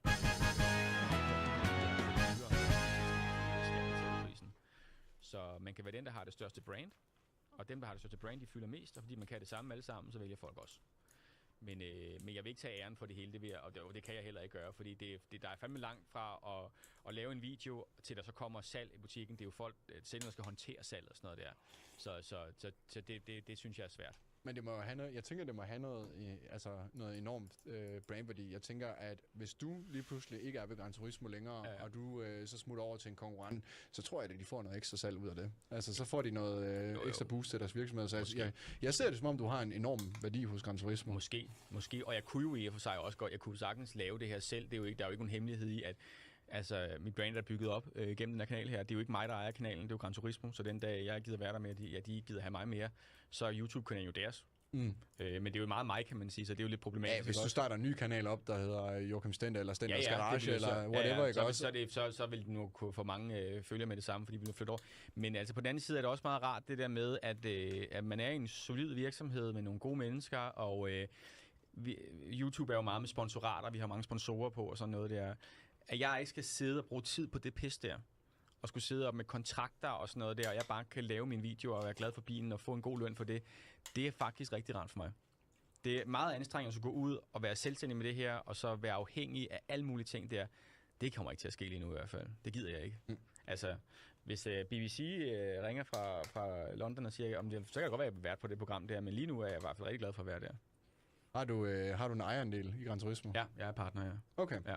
Men det er jo også, det synes jeg også er rimelig fortjent og vigtigt for at holde på dig også. Ja. Altså. Jo, det har jeg været et stykke tid og sådan noget der. Men altså, det gør man vel bare med folk, der har været længe tid, tror jeg. Ja. Og jeg kan jo se, at du er en trendsetter, fordi alle de andre leasingfirmaer, de gør jo noget af det samme nu, og skaber deres egen bilkanal. Ja, det er det. Men det er svært, at gøre efter, ikke fordi man skal sidde og tale om sig selv hele tiden, sådan det man gør. At jeg har godt set noget af det der med, at man prøver at være kritisk over for sit eget produkt og sådan noget der, men det er jo lidt svært at lave en mobile pay nummer 2, fordi det er det samme. Du kan ikke rigtig køre det efter, det er ligesom set, ikke også? Og jeg er jo bare, som jeg er. Så det er lidt svært, men det ved jeg ikke. Det skal jeg ikke tale om. Det er svært at sidde og vurdere. Men der er mange, der kommer efter det der. Ja. Hvad er det næste projekt så? Er det bare at blive ved med at lave bilvideoer? Vi havde jo vores DR-program, som var meget sjovt at lave, men jeg synes, det var anstrengende og ikke at lave det selv. Jeg synes, jeg godt lide at lave YouTube, det er hyggeligt. Det er fedt, der var nogle retningslinjer, når du laver det for DR, ikke? Altså noget, du må om. Ja, det var også sindssygt meget. Men jeg synes, det var sjovt, og kanalen vokser, vores seertal vokser, med mulighederne for biler vokser. Det er ikke mere det, jeg skal finde en leasingbil i vores hal. Jeg bliver inviteret med af de store producenter nu. Jeg skal til Bruxelles her om et par uger, som en af de eneste pressefolk i Danmark, og se lanceringen af en helt speciel bil. Så den del af det er sjov, at man får lov til at komme med nu. Jeg bliver inviteret med ind til Red Bull i København og køre med på banen og sådan en syg drifter og sådan noget der. Så der er hele tiden nye ting, der åbner op, fordi vores kanal bliver større og større. Og det folk vil gerne misbruge os til at få deres eget brand frem, hvilket er super fedt. Så jeg synes ikke, det er sådan en utømmelig kilde i hvert fald indtil videre. Det kan godt være, jeg bliver træt af det en dag, det ved jeg ikke, så bliver jeg præst. Men indtil videre, så synes jeg, det er fint. Og du lever stadig dit drømmejob, altså det du laver, fordi den første video, du lavede for Gran Turismo, så sagde du har fået dit drømmejob. Er det stadig det? Ja, jeg kan godt huske det. Det synes jeg, det er klart, når man har 3 børn, så er fokus også en lille smule væk en gang imellem. Det er lidt mere intenst. Jeg vil ikke sige, at man er blevet ældre, men det er faktisk rigtig, rigtig svært. Eller det er ikke svært, det er anstrengende at hele tiden skulle finde på nye ting. Fordi jeg har en kontrakt, der siger, at jeg skal lave video hver uge. Så jeg skal finde på noget hver uge, ikke? Og jeg laver tingene selv. Jeg har ikke folk ansat til at redigere. Jeg laver alt selv. Du redigerer selv? Alt. Helt lortet. Alt. Hvad redigerer du i? Det har jeg ikke engang lyst til at fortælle dig. iMovie? Yep. Jeg tænkte det nok. Ja, det er bare nemt at tænke, eller hvor det var, ikke? Jo, men din video er jo faktisk rigtig, rigtig godt redigeret, og så sidder du også selv og finder de gamle clips fra noget historisk, og du sætter ind. Alt sådan noget. Jeg synes faktisk, det er sjovere at redigere, end det er at filme, ikke også? Og køre bilerne. Så. Ja, for det er der, du kan være en kreativ del. Ja, jeg kan være en kreativ del, men jeg laver alting selv. Og du filmer også selv? Alt. Jeg står alene med kamera på et stativ ude på en eller anden fucking mark. Men du gør det, du har jo et højt niveau også, det må du filme på, at du også kan finde ud af at filme i sløvt tempo og finde ud af at lave alle de ting. Altså, det kræver lige noget know-how. Ja, men jeg synes, det er sjovt, og det er også en lidt teknisk interesse for mig. Det der, jeg har jo også kigget på andre YouTubere og sådan noget der, så det kreative element med det synes jeg er sjovt. Ja. Så du vil ikke, tror du ikke, at på et tidspunkt, at I vil jo sagtens kunne få en, der kan klippe det? Jo, vi har lige lavet et program med nogle klipper. Vi har lavet sådan et stort program med Continental, sådan 2 ting der, som ikke fik så mange seertaler. Det var en kæmpe dyr produktion og noget ekstern bureau, og de var skide gode. Der var ikke noget der. Men jeg kan godt mærke, jeg kan ikke lide, når jeg ikke er i kontrol, fordi jeg har en bestemt tanke, et bestemt mindset, en bestemt måde, jeg ved, hvordan bilen skal præsenteres. For ja, du har en bestemt vinkel, du gerne vil frem. Og det kan man ikke give videre. Det siger mange folk, man kan, men det er jo ikke bare ligesom Dr. Murray, der laver et bilreview og fortæller, hvad en knap gør. Det er jo, jeg prøver at omfavne historien og følelserne, og det kan jeg ikke give væk fra mig. Det kan jeg ikke. Det er ligesom en instruktør, der skal få nogle andre til at instruere sin film. Jeg kan ikke. Det er min film. Gran Turismo, men jeg bliver nødt til at være instruktør på det, fordi det bliver nødt til. Du skal sætte dit 100% præg på det. Jeg vil sætte 100 præg på det, fordi jeg ved, hvad der folk godt kan lide. Jeg ved, hvad der fanger dem. Og det er alt sammen nede i redigeringsprocessen. Alt sammen. Det er ja, det er totalt meget med det at gøre. Fuldstændig. Alt sammen der. Så den del. Men det er der. Det er hårdt at være på hele tiden der. Så du skal lave en video hver eneste uge? Yep. Hvad hvis du bliver syg på et tidspunkt? Det gør jeg sikkert, men jeg har måske sådan 2 måneder liggende, ikke? Okay, så du har videoer forud? Jeg har videoer forud, men det er der anstrengende. Det er jo ligesom mig med podcast, jeg er også lidt forud. Ja, men det er meget... Det bliver man nødt til også, fordi... Nødt til, så det kan godt være, at det ser sjovt ud og køre biler, men det er pisse anstrengende. Det bliver hurtigt arbejde. Jeg tester mange biler hver eneste måned. Det er måske kun hver 3. måned, jeg egentlig kommer ud i en bil, hvor jeg tænker, det er fandme fedt, det her, nu er jeg glad, ikke også? Ellers bliver det bare arbejde det hele. Ja. Men du tror aldrig, din sådan, interesse for biler, den forsvinder? Jeg synes faktisk, den er faldet de sidste par år, fordi når man arbejder så meget med et produkt, som man gør, så bliver det også meget hverdag. Så som sagt, så er der en gang imellem, hvor jeg rammer en bil, hvor jeg tænker, det her, det er eddermame fedt. Men meget af det bliver arbejde, så jeg nu har du ligesom drømmen foran, og nu udlever det også. Ja, jeg udlever drømmen. Der er nogen, der har sagt til mig i gymnasiet, at jeg kunne køre rundt og teste biler og filme det resten af mit liv, så vil jeg tænke, det tror jeg ikke på. Men det er sket nu, og det er et godt job. Jeg kan heller ikke lide at sidde ved et kontor, jeg kan godt lide friheden i det, og være mig selv, og være ude og sådan noget der. Så det er godt nok. Hvad siger din kone til alt arbejdet? Altså til det laver? Jamen altså, hun arbejder selv. Hun er ansat hos DFDS som et eller andet marketing shit. Den arbejder selv pisse meget, så hun gider bare ikke med på videoerne. Nej. Hun interesserer sig overhovedet på biler overhovedet. Hun er pisse ligeglad. Og hun ved ikke engang, hvad hun selv kører i. Hun har en anden Volvo, hun ved ikke, hun kører i. Så hun er ligeglad. Og så sover hun, når hun kører 300. Det ved hun så ikke endnu. Det får hun med på videoen i morgen. Det glæder jeg mig til at se. Også om du får en reprimande, det må du lige skrive til mig. Det tror jeg gør. Ja. Det du er ligeglad, du tager bare chancen. Ja, men hvad fanden skal jeg gøre? Altså, du går jo i fængsel for at køre 300 steder, du gerne må. Nej, det er jo lovligt, jo. Ja, det er det. Så det er det. Jeg bliver nødt til at spørge dig, Joachim, og det er du sikkert blevet spurgt om mange gange, men jeg bliver nødt til at spørge dig. Har du fået inspiration på noget tidspunkt af Jeremy Clarkson? For jeg synes, jeg ser nogle sammenhæng i den måde, I kører tingene på. Det har jeg. Altså, jeg synes, han er den fedeste... jeg har ikke rigtig nogen idoler, men jeg synes, han er måske en idol for mig, fordi han er for det første en meget belæst og begavet mand, og historisk interesseret også, og så har han den helt rigtig syn på biler. Han kritiserer jo også bilerne for, hvad de er, og nogle ting er gode, andre ting er dårlige, og han er en ærlig, hvad skal man sige, han er en intelligent mand. Ja. Så jo, du sindssygt, der er meget inspiration derfra. Altså, jeg har også hver gang, når jeg har set Top Gear, dengang jeg var yngre og sådan noget, og set det, så er det altid ham, jeg synes, der har været. Ja, men han kan noget, det er også derfor, han blev fyret dengang fra Top Gear. Han bliver sikkert også fyret på et tidspunkt. Han blev fyret, fordi han slog en og sådan. Men han har haft mange problemer, det er fordi, han går til grænsen hele tiden. Og det er det samme, du gør jo. Ja, det gør jeg. Men jeg bliver sikkert også fyret på et tidspunkt, ja. Men du har jo en egen... Det er en god punchline til din podcast. Jeg bliver sikkert fyret lige om lidt. Ja, vi har sådan noget i episoden. I denne episode, så sker det og det her. Ja, jeg bliver fyret, og fuck has, og jeg kører hurtigt med mine børn. Ja, det der med 300 med dine børn, det kommer nok med. Ja, det kommer nok med. Det skal du bare gøre. Ja. Det er fint. Jeg må ikke tage med på ringen, på en lille Nybro-ring. Det sagde min kone. Det er for sygt. Ja. Det må du ikke gøre. Og der er også en risiko ved det, så du vil også nødt til at... Ja, det er klart. Og det tager jeg med. Jeg vil gerne have dem... Eller en af den ældste vil gerne med, men... Hvor gammel er den ældste? Han er 5. Nu skal jeg helt for tidligt. Ja. Så de der børnekroppe er lidt... Hvis du kører ind i et træ med 300, så kan det godt være, at han får lige brækket en skulder. Vil du gerne have, at dine børn de skal blive ligesom far? Nej, det vil jeg edderperk med ikke. Det kan jeg love dig for. Jeg kan ikke anbefale det til nogen det der. Find et job, som har lidt mere ånd i sig. Altså, bliv præst. Eller læge. Eller sygeplejerske. Noget bælt. Ja, men bare noget, hvor der er lidt mere menneskelig kontakt. Det der med at beskæftige sig med døde ting hele tiden, det kan godt være lidt kedeligt. Det er fedt med podcast og snakke med folk. Sådan noget der, ja. Jamen jeg føler, altså jeg har jo ændret format, fordi jeg føler, at det jeg laver bare med livestreaming og det andet, det var lidt for overfladisk og lidt for meget mig, hvor jeg vil gerne give folk noget viden og vise folk nogle flere sider af, hvad fanden livet og mennesker, hvad fanden de kan. Ja, det er det.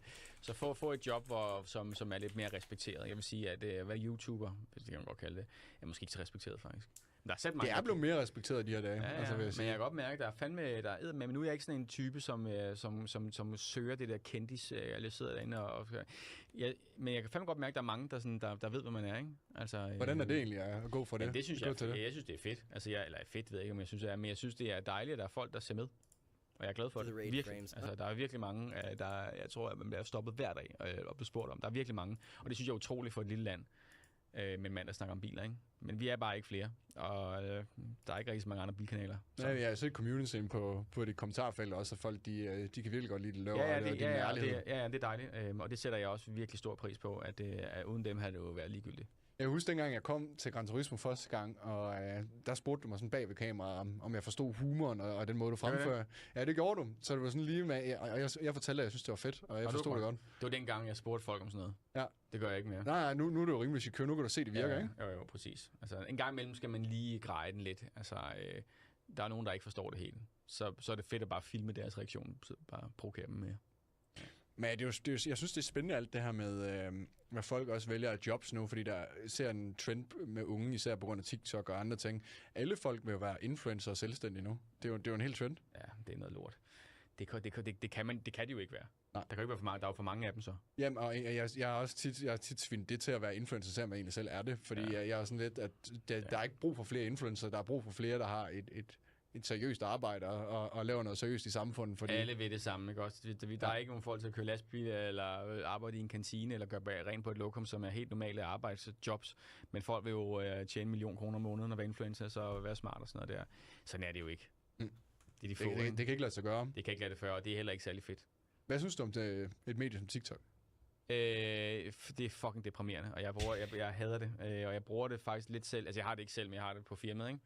Jeg kan jo se, det giver mig rimelig mange views. Ja. Men altså, jeg kigger bare. Jeg ved godt, alle folk siger, at man husker, hvad jeg kigger på. Men der er kun patter på min kanal. 14-årige patter. Det er det eneste, der er, mand. Så kan man sige det, så jeg glor på det der, men så er der ikke andet. Så jeg ved ikke, hvad det er. Jeg synes, kæft, hvor kan man bruge meget tid på det lort der. Ja, du mister tidsfornemmelsen. Nej, men det er så sindssygt. Jeg satte sådan en alarm på, der siger, efter 15 minutter, så skal du stoppe. Jeg tror, du kan sætte en restriction ind i, hvis du har iPhone. Ja, det er godt. Ja, så kan du vist sætte en restriction på, hvor meget du bruger appen. Ja, det tror jeg skal have.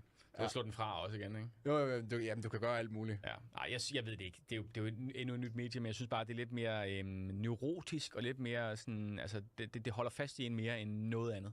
Ja, det er også intetsigende. Hvis jeg nu spørger dig, de spørger rigtig mange om, de sidste 10 TikToks, du har set, kan du huske dem? Hvad det handler om præcist? Ikke de sidste 10. Jeg kan huske den sidste, jeg så, var en eller anden lille russisk mand, der sang karaoke. Jamen, det er jo det der med, at når man for eksempel sidder og ser en podcast, eller din video, for eksempel, der var 20 minutter, så har man ligesom sit attention span i lang tid på et element, hvor ens hjerne kan ikke forholde sig til så meget nyt information på så kort tid. Nej, det er det. Men det er jo bare en trend for vores kultur. Er altid gået så hurtigt. Tror du, det bliver ved med at overleve? Jeg håber, det dør. Ja. Jeg håber virkelig, det dør. Jeg håber, at der kommer en kæmpe opstand mod alt, hvad der hedder sociale medier, og folk bare køber de der dumbphones der. Kender du dumbphones? Altså de gamle telefoner? Jamen, du kan jo få telefoner nu, som ligner en iPhone, som kan sms'e, ringe og have navigationer til billeder. That's it.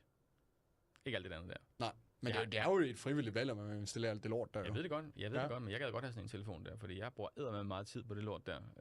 Så bare meget. Men jeg vil hellere nogle gange være sammen med mine børn, men jeg får addicted til min telefon, og i forhold til at klare de ting, jeg har lavet så godt og sådan noget der.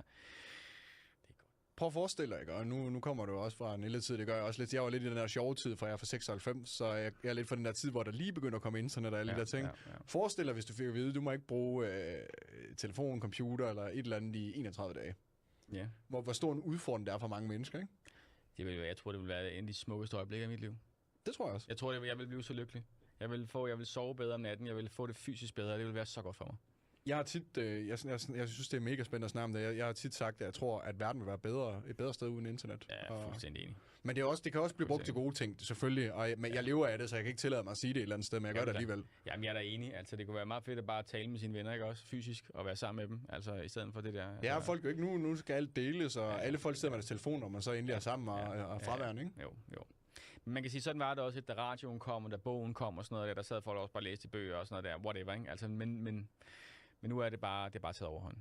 Folk kan ikke tale med hinanden mere. Det er mærkeligt at tale med en person i bussen nu, fordi at, så er det lige pludselig krænkende og sådan noget der. I gamle dage, der kunne man gøre det, men altså, det skal vi ikke gå ind i det der.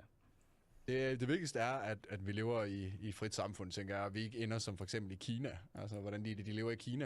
Ja, det er rigtigt. De lever jo totalt overvågnet samfundet. Next, we have advanced interface options, and while this is not directly related to PvP, it gives you access to adjust settings that can impact PvP. First, move into the combat section and adjust your lag tolerance, which should be set to around 100 above your latency to make Advanced.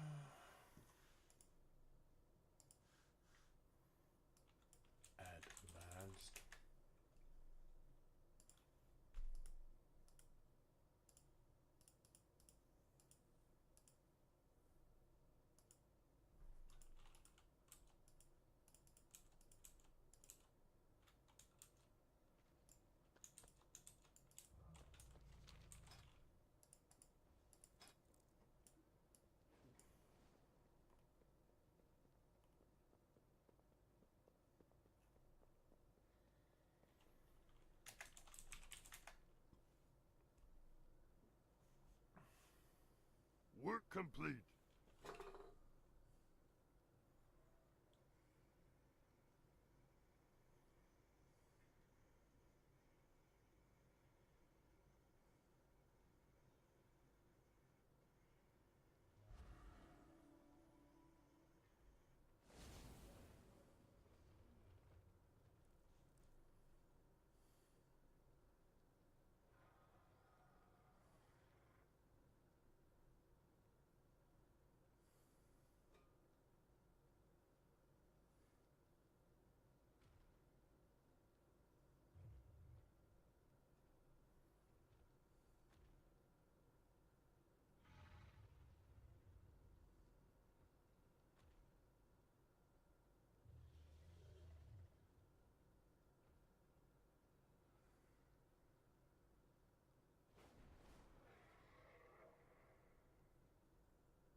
your gameplay much more fluid.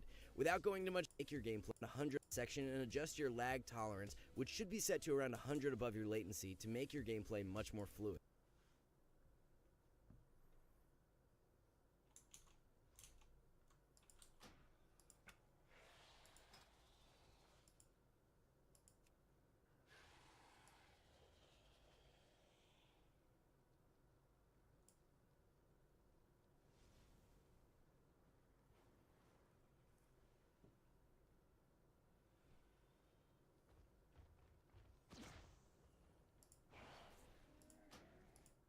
Without going into much detail, having this set as 0 will make it difficult to chain globals back to back without a gap in between them. But pushing the setting too high, gameplay will be sluggish, especially for melee classes. We also recommend going into the CVAR browser and searching for Show Class Color in nameplates, and setting the value to 1 to enable class-colored nameplates. Lastly, you can adjust the cast action keybinds on key down, depending on your preference. We suggest having this enabled by leaving it set to 1 so your abilities are triggered once you press down on the key, as this will make your overall gameplay faster and smoother.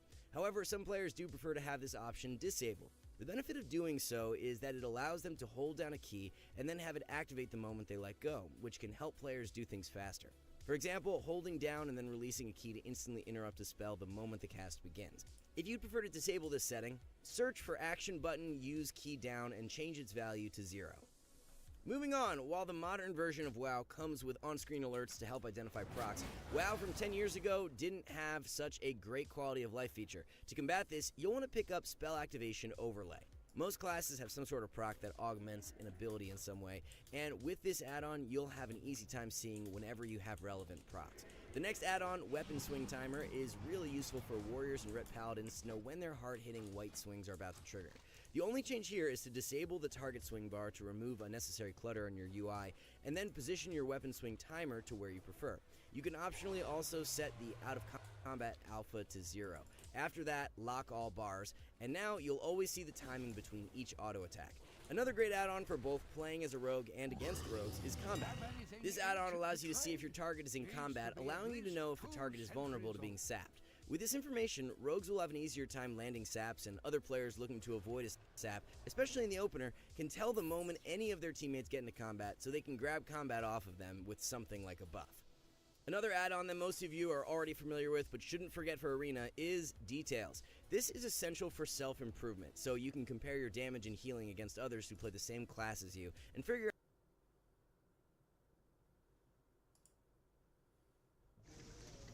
October the 14th, live on the Zone pay-per-view, a fight that you thought couldn't happen actually does happen. Who am I? KSI. That's not your name, mate. What is your real name? I'm Collegide Olatunji. Right, you're not Eminem, you're not Drake, you're a YouTuber who plays FIFA for a living. Oh, I came second in Love Island. I'm going to plow through you. Oh, Tommy Fury, I'm so scared. There is more chance of you growing wings and flying out of this room than you beating me on October 14th. Should be a good one. KSI versus Tommy Fury, October the 14th, live on the Zone pay-per-view. KSI versus Tommy Fury will headline arguably the biggest boxing event of the year. Before they throw hands, they come head-to-head right here. This is KSI versus Tommy Fury. This is Face Off. KSI, Tommy Fury. Gentlemen, we're here, finally. Yes. We're here. You guys just almost looked at each other and smiled, and then the smile turned into a bit of a mean stare. What was the smile for? Oh, no, I'm just excited. Yeah? I'm excited. October 14th, man. I'm gonna knock you out. Yeah.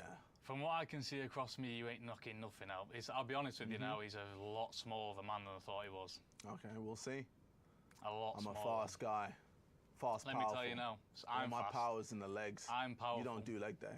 I can see. And you do leg day? Yes, all the time. Please. 2 matchsticks you've got carrying you up. Nope. And What? I'm telling you now, all I've got to say is, Jake Paul, I was playing games, going in there, fainting, jabbing up and down. See what I'm going to do with you? Yeah.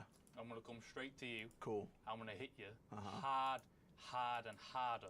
That's if you and can I catch ain't going to stop until you're on the ground. I've been spying people for 6 months already in preparation for this guy. I And know you found no everything one that this fights man- like me. Oh, really? There's no one Every that fights amateur like in the me. country fights like you. There's no... Bopping up and down on your Nope, thing. no one fights like me. Yep. We'll see. Do that against a professional boxer Yeah, and you'll and see. then I'll knock you out. And then We'll you'll be see. like, whoa, where am I? Do you know What's the going on? funniest thing? I feel like I'm in a head wave. I've already done this before with a certain man across the pond. He said all this. I'm going to do this. I'm going to knock you But out. I'm different. You're different. I'm KSI. Right. I'm different. But you wouldn't beat Jake Paul. I will beat Jake Paul if You I won't. wanted to. I would. I'd knock him out clean. I don't believe what You didn't I knock don't him believe out. You got knocked down by him. That was You a got slip, knocked by the down. way. You That got was a knocked slip. down by Jake Paul. No matter what it was, why are you different? What have you done? Who have you fought? You've done It's nothing. not about who I fought. It's about who I am. Right. Every And who every person always puts me as the underdog. And then when I come through and do my thing, they go, oh, I didn't expect that. Yeah, but who have you fought? I fought Logan Paul. Logan Paul's never won a fight. Logan Paul is a strong guy. He'll Yeah, knock but he's you never out. won a fight. He's a wrestler. Still, he's a very strong guy. Yeah, but He so was is in the ring with everybody in he was the in the ring. ring with Floyd Mayweather. My manager's a strong guy, but he's not a boxer. Yeah, I mean, cool. You're a bodybuilder. That I'm not a boxes. bodybuilder. No, I'm a boxer. I've been boxing since No, I was you're a kid, a mate. bodybuilder that boxes. I've been boxing since I was a kid. You're stiff. Stiff? Yeah, bro. Stiff. I'm going to stiff you in think your jaw you on think the you're 14th, fast? my You friend. think you're fast? Wait till you see me. Do you know what it is? Jake Paul, you can't compare me with Jake Paul. Don't give me this, oh, you know what it is. Why not? You don't know what it is. I do know what it is. You can't compare me to Jake Paul. I know this fight game inside out more than you'll ever know. Yes, you've got the experience. Right, But I'm going to fight you. I'm not going to box you. I'm going to fight you. I'm going to stand there in the middle of the ring. Middle of the ring, and I'm going to swing. You think I'm going to run away from a man who's built like you? Come. I've got a cousin who's 10 years old who's built like you. I'm going to come to you, I'm going to flatten you, because you're a small man. When I hit you, you will see. You're a small man. When I hit you, and you're going my to power. be like, Jake Paul was lucky. Jake Paul was lucky he never got hit properly. The amount of times he hit you with an overhand. Oh, what did that do? I did nothing. Exactly. That's what I mean. Exactly. So compare that to me now. But Jake Paul's a bigger man and can hit harder. No, he doesn't. Look, Yes, you think Jake Paul is harder than me? Who have you knocked out? Are you Who have you serious? knocked out? Who have you knocked out? I've knocked out Temper. I don't even know who's Temper. FaZe Temper. I don't know who that is. I've knocked him out. I don't know who FaZe Temper is. Okay, I've knocked Fournier with my forearm. Fournier? I didn't even get to hit him with my mother fist. could beat Fournier, so Okay, let's cool. not count that, please. So then, when I knock you out and you hit him with your elbow, by the way. October 14th. Then just what? keep saying. Are you gonna look like an idiot? Are you following Jake Paul's script? Because it sounds like you are. are. I'm not following his script. Well, that's exactly what he said. Man. And what happened? He had to go back and fight Nate Diaz, who made a stinker of a show. So who am I? KSI. Yeah, You're not different. KSI. What do you mean I'm not? That's not your name, mate. What is your real name? I'm I don't want to KSI. call you KSI. I want to call you by your real name. Olajide Olatunji. Right, okay. Whatever. At the end of the day, forget KSI. I'm in the ring with you. Cool. And when you're in the ring with me, you're going to mess with somebody who's been fighting the whole life. And I'm going to plow through you. Cool, we'll see. Are you surprised he called you out? Are you surprised? No, it was inevitable. Because me and Jake Paul went there for 2.5 years. 2 cancellation fights. So me beating Jake Paul, this fight was automatically going to happen afterwards. Because him and Jake Paul have got beef. You know, they all want to see who's better out of them two. But me beating him just threw a spanner in the works. So now I've beat him. This was next for me. So when I knock you out, YouTube boxing is where? Do you expect this to be harder than Jake Paul? No. No, let me tell you now. I don't underestimate anybody. I'll tell you for a fact what I have done, and this is on my cross my heart and hope to die. I have trained 100 times harder for you than I have Jake Paul. Good. I want the best version of you. You're going to get the best version. I want the best version. And I guarantee. And then that will just up my. You are not going to. You'll be very lucky to escape the first round. We'll see. And I promise you that. Okay, cool. Because I can't wait. I'm not coming in I ain't to going tip and tap anywhere. about. I'll be in the middle of the ring. You can't miss me. Oh, well, I'll meet you there head on. Okay, cool. Yeah. Yeah. And you'll be the one getting drove back. Because I ain't going nowhere from you. Okay, we'll see. We'll see. No problem. Well, we should talk about the weight, actually. Let's talk about the weight. You were crying about the weight so much. Wait. Can we also talk Mr. about the rounds? I'll fight him at any. I'll fight him at any way. I'll fight him at any way. My team got in touch with his team. I said, let's do 8 rounds. I've just done 8 rounds of Paul. No, let's talk about rounds. You want to talk about weight? I want to talk about rounds. Yeah, so I started first. I'm the A side here. You're not the A side. I am the A Who's side. number 1? I'm the A side. I'll just beat your best friend. Versus no. Tommy Fury. Yeah, because you won't take the fight, you little. KSI versus Tommy Fury. If it wasn't KSI versus Tommy Fury, you wouldn't have took the fight. I'm the A side. You wouldn't have took the fight. I don't care about all that bullshit. I'm fighting you in your backyard. Who's walking second? Who's walking first? Does it matter? Does it matter? All right, let's get those two. Oh, I can't fight. Mister, I don't want to do 8 rounds. I'll only do 6. I don't want to go 8 rounds. I don't want to fight 8 rounds. I'll fight 10 rounds. We gave you everything. We gave you. You gave me everything. Hometown, Manchester. You were fine in Manchester. You picked Manchester. I mean, you picked it. Oh, you wanted it as well? No, mate. I'll fight anyway. I've just been to Saudi Arabia to fight. I don't care. I'll fight you in the back garden. I'm not interested. How many rounds is it? 6 rounds. I wanted 8. Game's the game, innit? No, it's not. You can't play boxing. I don't need 6 rounds. I'll knock you out in 4. All right, well, keep filling yourself full of false stuff, mate. I will knock you out in 4. When I hit you, bro. When I hit you, I hit like a truck, bro. Me mum gives better, harder slaps than you. We'll see. You're built like a 10-year-old. We'll You've got a pair of shoulders this wide. I'm going to hit you, and you're going to be shocked. You need to start eating them. You need to start eating them steaks, mate. Shocked. I can't wait to see your face. So you're telling me you hit harder than the best fighter in the world, Tyson Fury, at 6'9". I hit harder than Jake Paul. No, I'm talking about Tyson, because I've been getting hit off him my whole life. Cool. So what makes you think you can do something to me? Tyson doesn't hit hard like people like Wilder and like that. I mean, how many times did Wilder drop him? Who knocked out Wilder? Tyson knocked him out. Tyson knocked him out. This is what proves about boxing, guys. They don't know boxing. Let's focus on your fight, guys, between it. looking at you both, there almost seems to be two different weight classes between you two. What weight's this fight going to happen at? It's 183. 183. Yeah. Any hydration clauses in there? Rehydration clauses in there? No, nothing. Straight 183. Yeah, you're gassed, aren't you? Straight 183. I'm happy, man. Yeah, I'm happy, mate. That's a lot extra for you, isn't it? Honestly, I'm down. What did you fight for Neo at? 180. Oh, okay, so it's not too. It's not nothing. Yeah, it's I fought Jake Paul 185. Yeah. Meet in the middle, sort of. Well, if you compromise a little bit. I'm enjoying life right now. Life is real good. I'm eating good, Clean. feeling good. Chefs are good. Man. Strong, feeling strong. That's it. Training Feeling every day, powerful. feeling good. Yeah, agile. weight training's good. Getting everything. PBs, running fast. Yeah. Yeah. Training man. camp. Yeah, bro. Keza, why do you want to fight this guy so bad? You could have fought anyone, right? Yeah. You're, as you say, you're KSI. You could have. I picked a just different like name. Why proving Tommy people Fury? wrong. I just like the challenge. I love the challenge. Something about it that just, brings Gets a him out of bed fire. in the morning. Yeah. Well, I think at least we can agree on one thing. I like the challenge too. Cool. And I love shutting Jake Paul. That man talked a lot of crap for 2.5 Yeah. years. And guess what I he had can say nothing now? to back it up. Nothing Yeah. to back it up. Cool. No. I will back it up. Well, we'll see. No, I hope no. you do. I hope you do. Because will. I'm in a different mind frame here. Cool. I don't want to go in there and show who's the proper boxer and who's more skillful. I want this man to not walk out the ring. I know you said at the start there that you respect everyone, hence why you've upped the training. Do you rate him as a boxer? No. Why not? These guys, for me, what they are, you drag anyone out the pub on a Saturday night and they can do what you do. Mm-hmm. And I mean that. And the guys that he's fought are the same guys out of the pub. Cool. They don't know what they're doing. They spar up and down in the gym, they hit the pads and they think they're boxers. But it's a lot different than that. And This you'll is a see. huge step up for me, and I can't wait.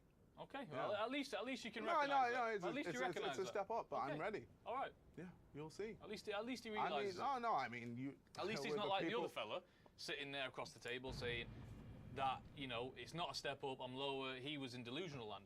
At least he's I'm not delusional. admitting. I'm Right. very real. Well, and at I'm least- very real when I say I'm going to knock you out. That is delusional. But I thank you for admitting We'll that see. this is a big step up for you. Yeah, And it cool. is a big And step I up. can't wait. Because you've never fought anybody like me. We'll see. You've never fought anybody You don't to date. think I'm going ham in sparring?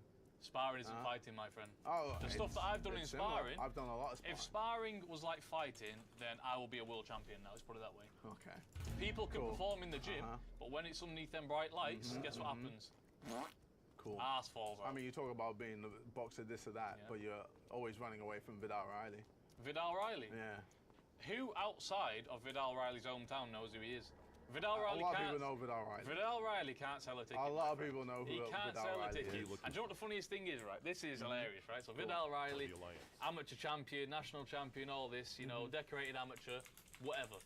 Yet he wants to fight me. He's begging for a fight with me. Isn't that crazy?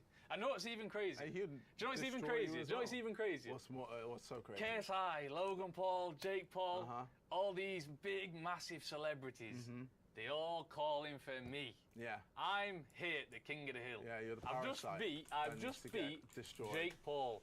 When I KO you, You're the virus that then needs everything's to going to be going. destroyed. Let me tell you now, boxing isn't bacteria like anything else. that needs to get You need to go to that ring and pay your dues, and I've done that a lot more times than you. And that's where you'll come unstuck, my friend. You'll find no one that fights like me in sparring. I'm You'll not going to find lie, no one that everyone has in that Salford dog Amateur in Gym them. fights like you, and everyone is a lot tougher than you, mate. We'll see. I didn't want to bring this up, but I seen you yourself at In-N-Out Burger in America. The guy put it on you for a fight, and whether you can fight or not, you get stuck in. I still got stuck in, did I No, not? oh, Did I run? Yes. Up and down the car park. No. Bro, I I watched the fought video back. this morning. Someone Yeah, sent it to me. I fought back. He was like this. I fought back. And Someone that had was to fish him and back that to was life. That was the early days of me boxing. Yeah, but the difference is, if I Yeah. couldn't fight at all and someone stuck it on me, they'd be getting stuck into. Oh, yeah, I Lefts, mean, you've rights, been boxing all everything. your life. No, even if I couldn't box and I'd never fought before in my life, if Right. someone puts it on me, they're getting set about. No. Yeah, 100%. Okay. That's the difference for a fighter. I don't worry for nobody. Okay. If Deontay Wilder walked in this room now and he had a Okay, problem cool. with me, let's go. Because that's the type of He'd man knock I you am. out. And that's it doesn't He'd- matter about that. he'd It matters sleep, about bro. what's you got in you, whether you got a set of balls or not. Yeah, I and don't I've got fear the any balls. man on this planet. Have you not seen the size of my balls, bro? I don't want I it, got mate. basketballs. Why does him and Jake Paul keep coming out with this? Jake Paul said he was going to do such and such a thing on Fight Week. Now you're talking about balls. What is it for you guys? I'm not gonna. Sucking Logan's too much. Or something? What's you going want, on here? I don't want to see your What are balls. you on I want to about? see you in that ring on October 14th Yes, to get you knocked cool. back out. Well, we'll see. That's it. Tommy, do you feel like the pressure's all on you? You're the professional Here we boxer. go again. Now, you're 9-0, you're the professional boxer. Yeah. You come from Fury stock. Yeah. Pressure's on you to win this one easily, no? The pressure's on me last time as well. Yeah. And at the end of the day, the way I look at this fight is, last time was a much bigger fight because of the build-up. It was 2.5 years back and forth. This was inevitable between me and you.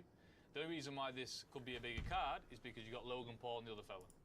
With you, I see nothing but just an opponent. A bit like in the early days where I was fighting these journeymen. I didn't know anything about them. Yeah, especially people with 100 losses. 100 losses? You were fighting people with 100 losses. You. They would beat you. I would put money down that you couldn't beat, that you could not 100 beat losses. half of How my do you even opponents. find a person that has had 100 losses? I will take it now. You wouldn't beat Daniel Bokaranski, who I fought in Wembley. I'd fight any of them. And I'd knock them out. Yes. I mean, you literally scoured the internet looking for Joe Fournier. Not boxed in 10 years. Bro, he's not even a boxer. Man had a fat stomach on him, house. Got in the ring, he was like this.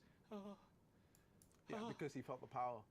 Felt what? Felt your the power elbow? and the speed. Oh, your elbow? Power and the speed. It's a sharp elbow. See He's in that the wrong job, overhand? this man. A overhand. All he had to do to get out of the way, that is move your legs. Man was stuck in the mud. Listen, I've already talked a long time for this other fight. You think you're going to catch me like it's so easy, but it's not, man.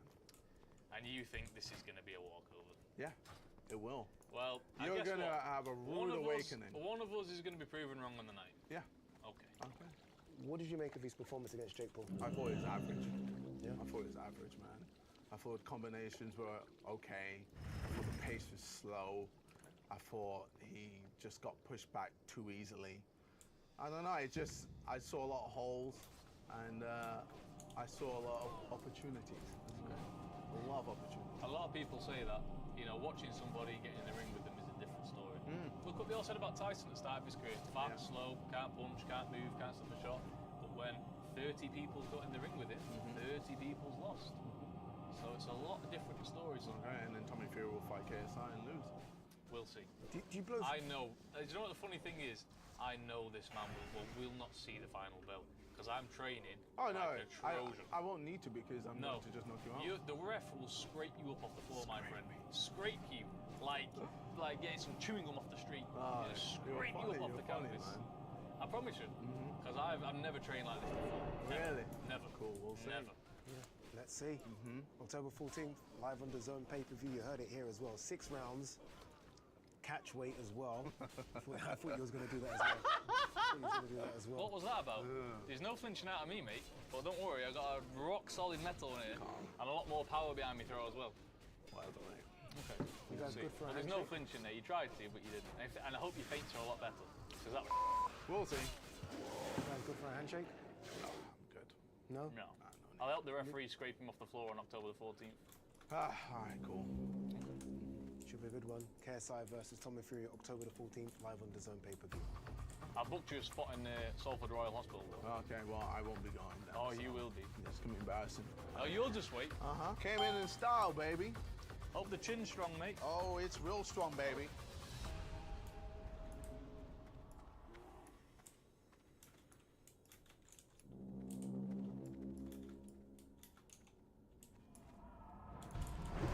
So in this video, I'm going to be talking about Thaddeus Russell, who is another character from the Joe Rogan universe that Joe ended up cutting off.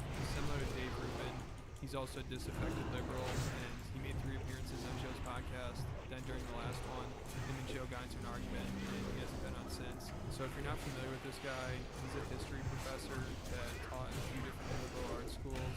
And I think Joe had him on his podcast because he's kind of controversial, and also he likes to talk about how important free speech is and how censorship is destroying colleges, which is obviously something Joe likes to talk about. Found that millennials are much more hostile to speech. Yeah, these are kids in elite colleges, right? Where do you think these elite colleges? Most troubling is that the faculty have been mostly silent about this. Well, it seems worse than that. The faculty's trying to some are enforce some egging sort them of on. mechanism. So some of them are egging them on, but most, I would say, just to say, we're not talking about tenured, senior, lifetime jobs. They're not saying anything, and I know many of them have reservations about what's going on. The faculty does have tenure. Wouldn't they want to express themselves? Like, you don't have to worry about getting fired. Like, you see the problems with this kind of thinking. It's the worst thing that can happen to a white man. And I know this. It's called a racist. That's the worst thing that can happen to you. maybe worse than losing your job. Really? Yeah. Being called a racist and having people believe it. Oh. And that was from a podcast in 2015, so even before the Jordan Peterson and Brett Weinstein stuff had happened, which obviously the writing was on the wall, but this guy, he has his own story about being censored almost from college. He claims in 2005 he was fired because he was white and he was saying stuff you're not supposed to say. Really? Yeah, I mean, I started becoming disaffected with college and universities probably 10 years ago, after getting fired from Barnard College, Columbia. Who did you get fired for? Did you talk about it in the last podcast? Partly being a white man. White partly people, because of my ideas. What ideas? About It was crazy? really both those reasons. Yeah, people just, well, I mean, I say things you're not supposed to say. And the renegade history stuff didn't go really well. Professoriate. And they wanted a and then this happened to me again. Race. Because of your race specifically, that's what they said? How'd they say it? And also I saw this article that Thaddeus wrote in 2010 where he talked about it, and I didn't see him mention anything about him being white, but he did talk about the ideas that he had that he made sound like were just too controversial for colleges, like they just want to keep him out because they can't handle what he's talking about. And he almost makes it sound like his ideas are even too progressive or liberal for colleges. So that's where he completely differs from Jordan Peterson and the other Joe Rogan intellectual people, because he seems to think everything that's going on in colleges that's destroying them is actually conservative ideas. As I said the last time I was here, it is inherently conservative what they're calling it, even though it's sort of left-wing movement. They're asking for Big Brother, either the college president or the United States government, to protect us from ideas and speech and words, right? So then, what are we interested in? We're interested in those people having the power, having more power. That doesn't sound very left-wing or radical at all. What's going on college campuses is people making all sorts of truth claims about things like race and gender, right? I'm black, therefore I will always be this, that, and the other thing. You're white, therefore you are this, that, and the other thing, no matter what, right? That is actually old, modernist, scientific racist thinking. That's what these old racist, geneticist, eugenicists thought back in the day. It's amazing. Again, SJWs are actually really, really conservative and ultimately racist. All right, so now let's get into why he was fired. Capitalism is a more realistic system of governance than like communism is, you know. Oh no. You understand what Hassan is saying here, right? Let me do the Destiny translation. How insane to say that about a guy that you co-host a social political podcast with. What a weird thing to say. You guys are all like radical communists. There's that many. You're essentially advocating to change the entire structure of all societies today on Earth. That's not radical. Because the United States isn't the whole world, dude. I'm just going to speak on the United States because that's my experience and what I've done. Do you see how quickly we went from America's not the only place in the world, dude? Have you ever heard of a little place called Europe? Notice how quickly we switched up when we realized that one, there was a suite here, and two, we couldn't name a single European country that back we were going to say. Businesses aren't government. True. How does he, bro? He is like the drunken master. If we're doing profit sharing, are we going to do loss sharing? So last year, the company made $1 million. We've got 100,000 employees. All of you get a $10 bonus or something or whatever, right? Well, this year we lost $100,000. We're docking your paychecks. In a sense, it's like, what if you don't have a profitable year? Then the employees make less?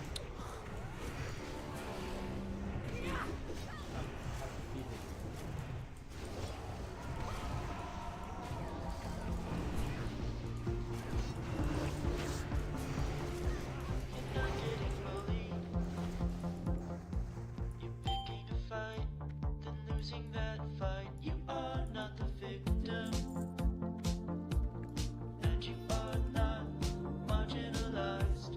You are the face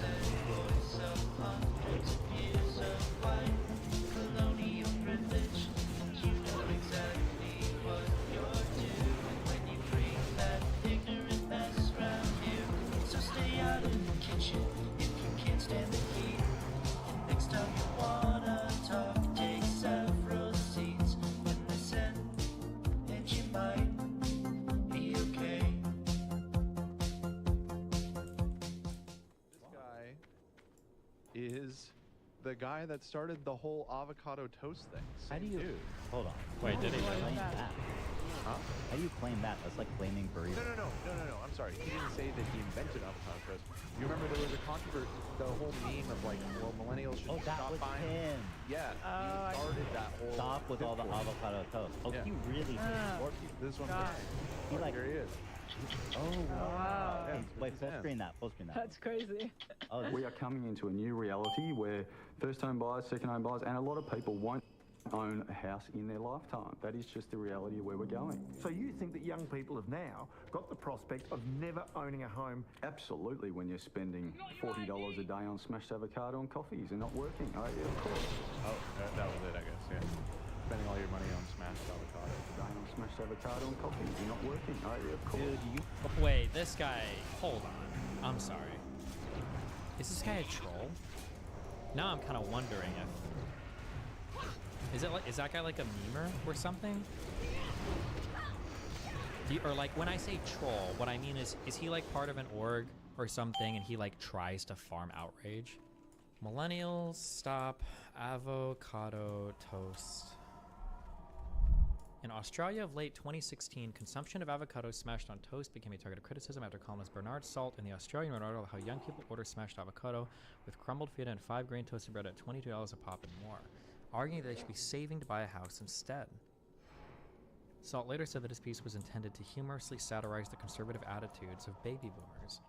Millennials counted that they felt a sense of utility in saving around house like the City One Growth calculated that a person spending $66 a week on brunch, while property prices continue to rise year after year, will only be able to afford a 10% house deposit on Hobart with all other localities included.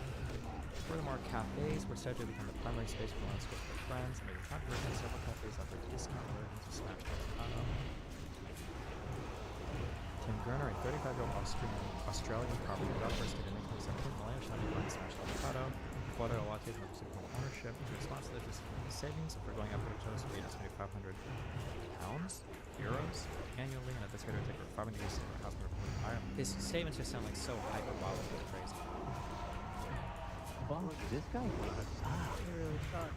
I'm also seeing that he is one of these weirdos that wants to be immortal. Oh god, that's another dude I've been talking about, the immortal Instagram guy. I'm obsessed with him. This guy seems to get Bro, you literally look like you're doing a demonic ritual. Please advise on how gambling is trash. I find the idea of anything could happen exciting and even won a few times, but I keep returning for the potential rather than the actual winning thoughts. I don't have the mind of a gambler, and I doubt anything I'm gonna say. Like, if I could solve gambling for you right now, I would just go and make like $1 billion with my market solution. I can't solve gambling for you. I'm so sorry. This is my point of view.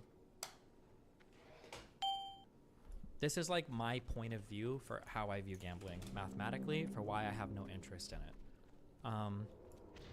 Fuck, how could I show this on a graph? Like, it's the problem is I'm gonna show it to you in a graph, but you either understand it or you don't.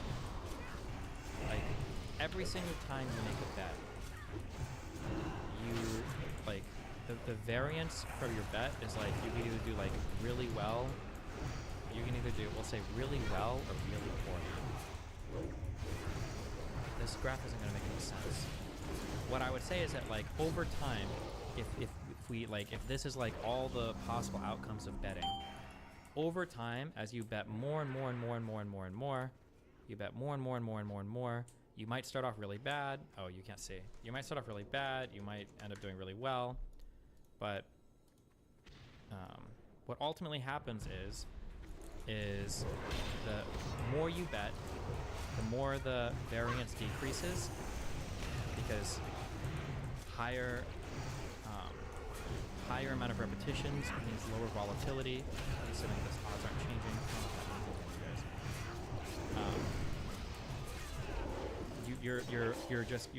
You're asymptotically approaching like a losing number here every single time you. I don't know how to explain this. I'm sorry, I don't know how to explain it. When I put $1 into a slot machine, I imagine that I'm losing 99 cents, and that's every single interaction I have with every single house game. That's what it is. Yeah, that's just what it is. It can be disguised with different types types of reward schemes, different types of payback schemes, different types of jackpots. But at the end of the day, every single time you play roulette, you play blackjack, you play slot, you are being funneled into this mathematical scheme where you are asymptotically approaching a negative return. That's all you're doing. Like, that's every single thing. Now, in my mind, it's very, very, very, very, very hard for me to get excited about this funnel that is inescapable. Because this funnel you cannot escape from without cheating in certain games. That's it. So, yeah, I don't know. So, like, over a long period of time, like, a gambler might start here. He might get really lucky early on. And then he might, you know, like, lose a bit. And he might, like, win some back. And he might lose some. And then win a little bit of that back and moves. But invariably, asymptotically, some guy might start off really bad, win a little bit, kind of go bad, win a bit, and even go positive a little bit, and then lose, and then win. And asymptotically, every single gambler, maybe you start here, it's probably most people, you win a little, you lose a little. Every single gambler is asymptotically approaching this thing. Asymptote meaning it's a value that is approaching a value that it will never actually perfectly touch. Which, actually, I don't even know if that makes sense here, because you could theoretically hit the perfect 49 returns. But yeah, you're always approaching a certain value here of negative. So that's how I view it, and that's why I think it's boring. But I mean, if you enjoy being funneled into, you know, stupid math schemes that make you lose money in the long run, I don't know if I could ever talk you about it. Don't link me. Mozzarella sticks are loaded potato skins. If you're at a new restaurant, you don't know anything about them, mozzarella sticks are the better choice, because mozzarella sticks are not a big gamble. They're really hard to f up. It's cheese with breading, and you put in a fryer, okay? Loaded potato skins are a gamble, because really good loaded potato skins can be way better than mozzarella sticks, but you could also get really shit loaded potato skins where it's like burnt, it's too thin, it's just I would say, if you don't know the restaurant, mozzarella sticks. If you're gonna get something really good, and you know it's a good place, the loaded potato skins. I can say from our stance that it's completely wrong. It's not about like productivity going down because it's so good and people not wanting to work and all that stuff. It's wrong.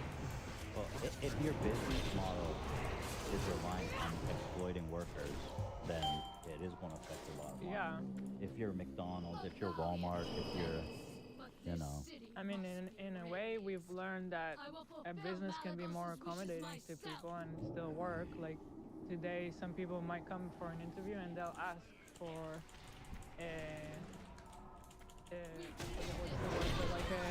a position where they can work twice and hybrid, twice at the week in the office and then work from home the rest of the week.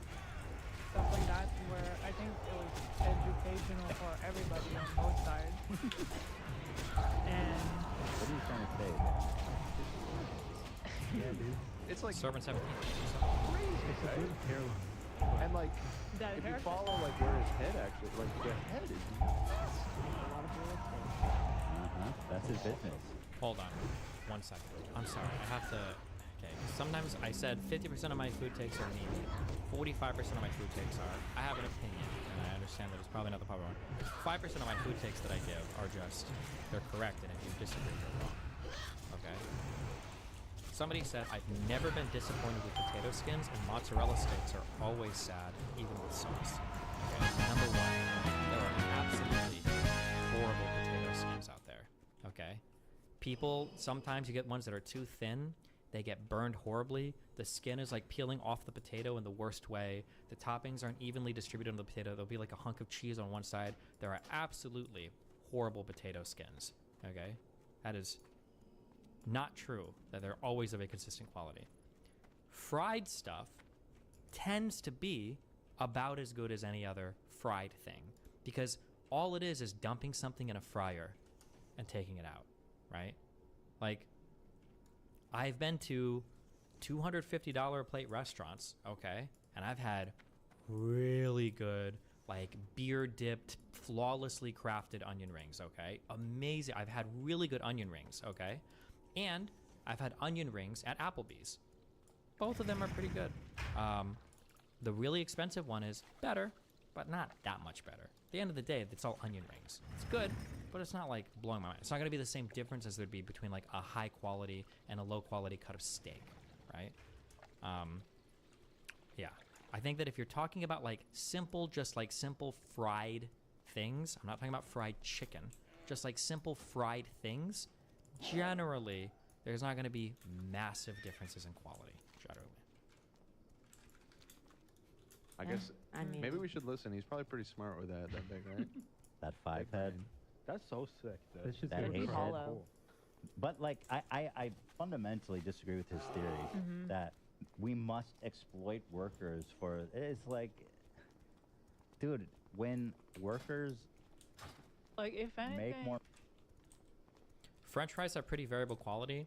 I agree that French fries have variable quality. Oh, sorry, I'm just reading chat. I agree that French fries have variable quality, but the issue is that I don't know why, but restaurants just fully choose whether or not they want to have dog shit French fries or not. And a lot of restaurants just choose to have dog shit French fries. If you have, if you've got like thick cut French fries and you don't season them at all, I don't know why the American people tolerate this. Like, I've been to random fast food places that put like garlic and salt and everything on their fries. It's like, this is amazing. And they're like $2 fries. And then I've been to like really nice steakhouses that will have like, they'll serve French fries and they're just like normal thick cut fries that do nothing. I'm like, why am I paying, you know, $15 for this side of fries? And it's like, yeah, I don't know. It's really wacky. Citizens of Dalaran, raise More your money eyes to and the are skies and observe. better off. And Oh, true. Be careful for that. Be careful for that one. I don't know why, but that's triggering a response in me. When somebody in chat just typed in steak fries. I feel like anytime I see steak fries, I don't know why. I don't even know if that refers to a particular type of fry. But when I see something that says steak fries, I feel like I'm gonna get a hunk of fucking potato with nothing special, no seasoning, no anything good on it. It's just gonna be dog shit. That's the feeling. I could be. Maybe I've only been to certain places, but oh god. He found a planet whose races had deviated from and the have Titan's healthcare blueprints. and have planet access where not to everything had gone shelter, according to affordable plan. shelter and food. Guess logic what? deemed our Society world is not more worth saving. stable and going to have logic, more however, longevity for does not everybody. account for the When your power philosophy of is free let's will. exploit every single It's worker up to to the each of max, us to it's prove only a this matter is of a time world before your worth head saving. ends on a pike, brother. And it is coming That our someday lives- if you keep doing this. You will Our die. lives are worth living. True. You know, I know that I'm a capitalist. And so I've been trying to think, like, how do you square that? Oh no. With my other, like, socialist. Oh, that's what he's saying. Oh, that's And what I set think this all off. there is, I think that if there isn't, there should be a thing, and it's a little bit of an oxymoron. It sounds silly, but I do think it can be and is a real thing. Benevolent capitalism.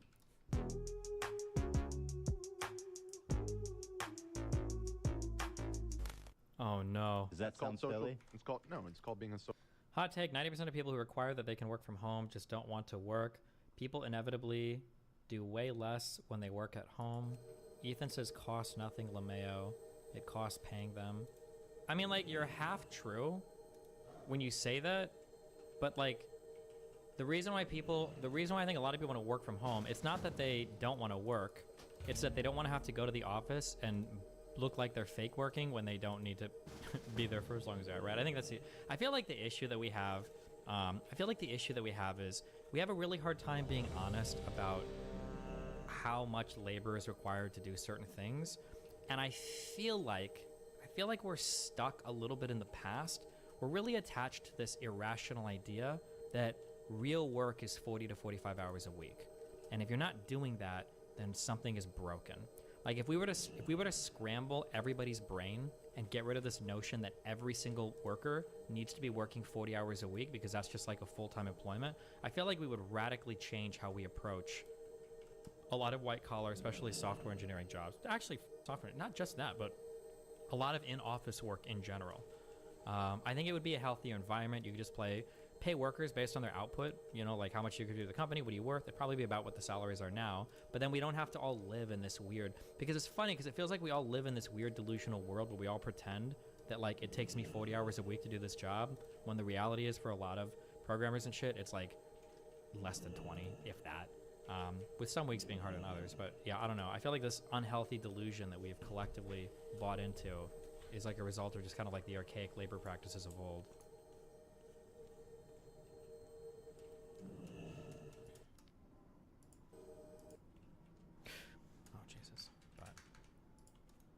social democrat. So, okay. So what I think is like, if you like the idea of capitalism, then you need to also accept the inevitable. Hey, racist!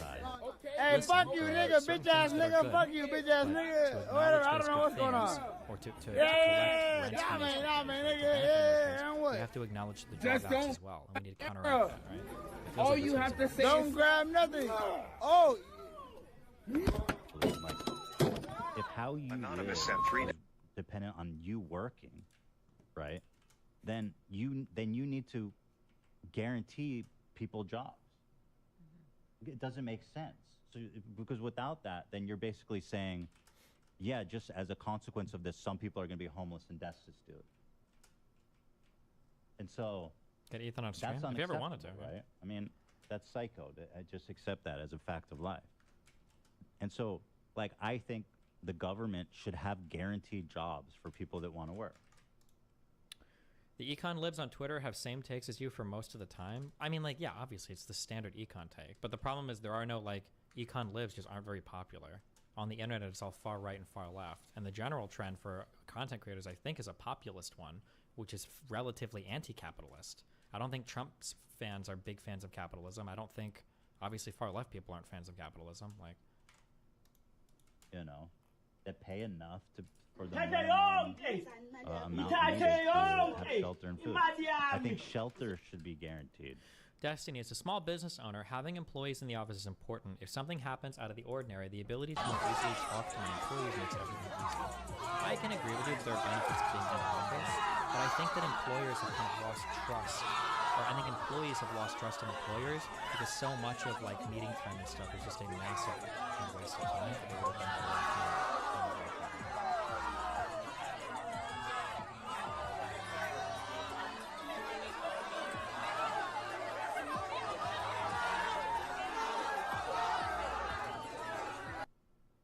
What do you mean by Trumpers are not capitalists? The newest era of the newest era of like populist Trumples don't have a strong attachment to capitalism. They might say capitalism, but like neocons, I think were very much like the Bush era conservatives were very much like, you know, low taxation, big business, chill on immigration. Like they say they didn't like it, but they wouldn't do anything about it except like the cheap labor, support like American enterprise and all that shit and blah blah blah. Trade with other countries, but like the new era of Trumple is, I would say, pretty anti. I don't know if I'd say anti-capitalist, but they're not avowedly capitalist. Like hyper-protectionist trade and labor policies, generally always shitting on our large businesses and everything. Like it started with the Tea Party, which was populist / anti-establishment, was radicalized against big business by the bank bailouts. Possibly, yeah.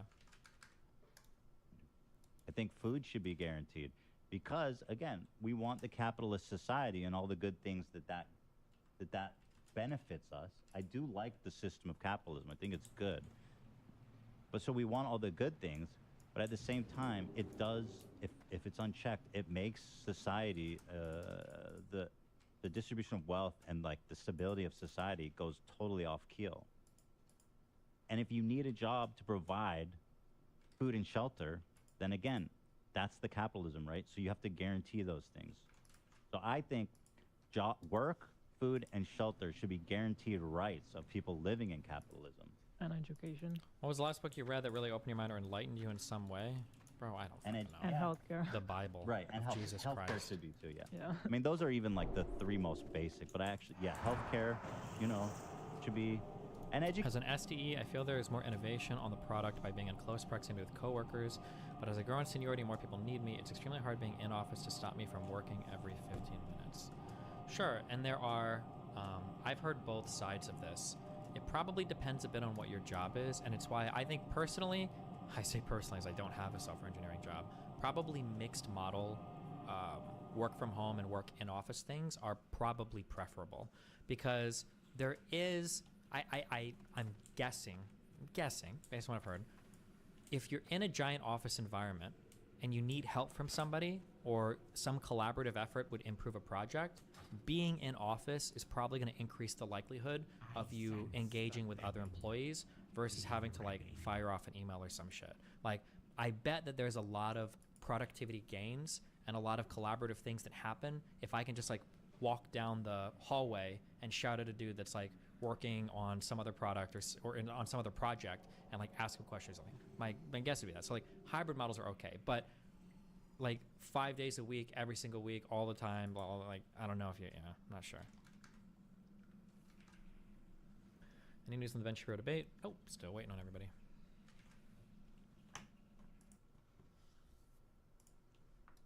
Education should be too. You're right. Cause like, and it makes sense to me because you want to exist in this world where it's all about money. It's all about market forces and all this shit. You can't just regulate on the top. You have to regulate on the bottom too to control. I sort of agree, but doesn't Teams do the same thing? I'm gonna do the same cringe thing I do with like relationships, where I say sometimes whether or not I get along with somebody or love somebody, is a lot of it is just chemistry, and I don't know how to explain that. I would say something similar for working alongside people versus like teams. I feel like there is a different energy to collaborating next to a living human breathing person versus like trying to like poke somebody in a Slack channel or getting somebody on a Zoom call. It's just a feeling I have. I might be like I might be an in real life elitist or something, or maybe, but that's just something. Goal for that. I just. So yeah, you are. Everything you just described is almost social democrat. I mean, this is what things like FDR. I love his second Bill of Rights. Yeah, Democrats pre like 1970s is everything that you're describing. Dude, at least ideologically. They didn't always live up to all those things, but that was the kind of. Do you think you might have been slightly brainwashed by your audience into believing you're an actual genius? If I were to ever be brainwashed into believing I'm a genius, it would be because of how stupid people like that they are. Not because my audience might have prevailing wisdom. The second Bill of Rights would have been the greatest thing that happened to this country. Now that's crazy. Ethan, describe one good thing about capitalism. You completely ignore all the drama that happens because people meet in person too. Affairs and bowling is much more common than in person. So, while that might be true, and I don't have like real, like my limit to even corporate experience is just like trading emails and sometimes having meetings or meeting with like people in like food and beverage or other restaurants in the casinos. So I don't have that side of the experience. I also don't have white collar work experience because I work in the diner as well. But I would say, and also this just might be me being socially wired or whatever, the drama and all that shit is like one of the few things that makes work interesting. I want there to be drama. I want there to be relationship issues. I want two coworkers to be f***ing and get found out. I want the manager to be like, that shit is fun. It makes work interesting and fun. I want to have that kind of shit. Now, obviously sometimes it's not fun. If the drama involves you, it's not fun. And it can become overwhelming. Like, overly dramatic work environments are dog shit. But, again, I don't know if this happens in white collar environments. Sometimes it's nice to have the guys from security come on over and ask, hey, what's up? How's Chad doing? Is he still dating the one chick? Blah, blah, blah, blah, blah. Or, you know, groups from the floor, cocktail servers, who are like, hey, I heard that John got a huge fight with whatever. What happened? I heard something got written up. What's going on? Like, I don't know. That shit I think kind of adds to the work shit sometimes. But that's my shit. If the jobs that I work had no drama whatsoever, and you were just like coming in and doing your, feel a little bit robotic. But I can totally understand. No, I can't understand. I don't know why I would say that. That would be a road-faced lie. Because I totally understand people that just want to get their work done. I can't understand. I feel like all that other shit is exciting and fun. But I also wonder how much. Yeah, I wonder how much is like generational and everything too, though. Because I think my generation was wired for a lot more in-person interaction than a lot of like Zoomers are.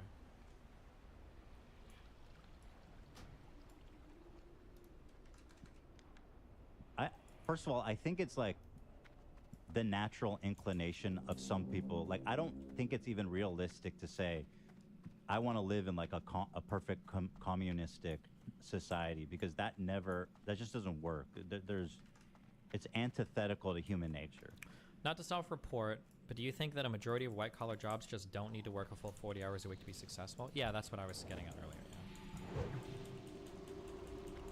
But I do think there are good things of capitalism provides, which is, I do think there is a sense of innovation that happens when people are motivated by and to invest in certain ideas that like the government isn't doing. Yep. Base pay. I do certain ideals and to invest in certain ideas that like the government isn't doing.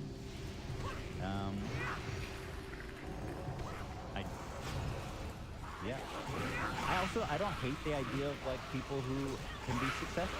I think it's good that people can achieve.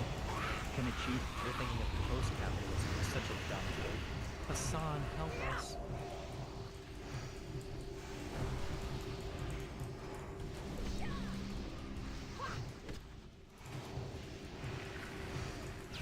Capitalism is bad unless you're Jeff Bezos.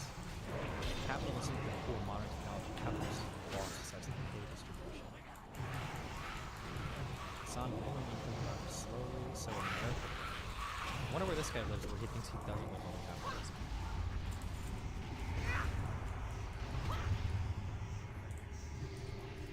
Success in the term monetary success. I mean, that's what that means, right? I do. When you think about job guarantees, like I think federal jobs guarantees, I think are generally shit, but I don't. I'd have to see like the policy written up for the implementation to know if I really am opposed or agree. You know, there's nothing wrong with that. It's good. I think it's good. You know.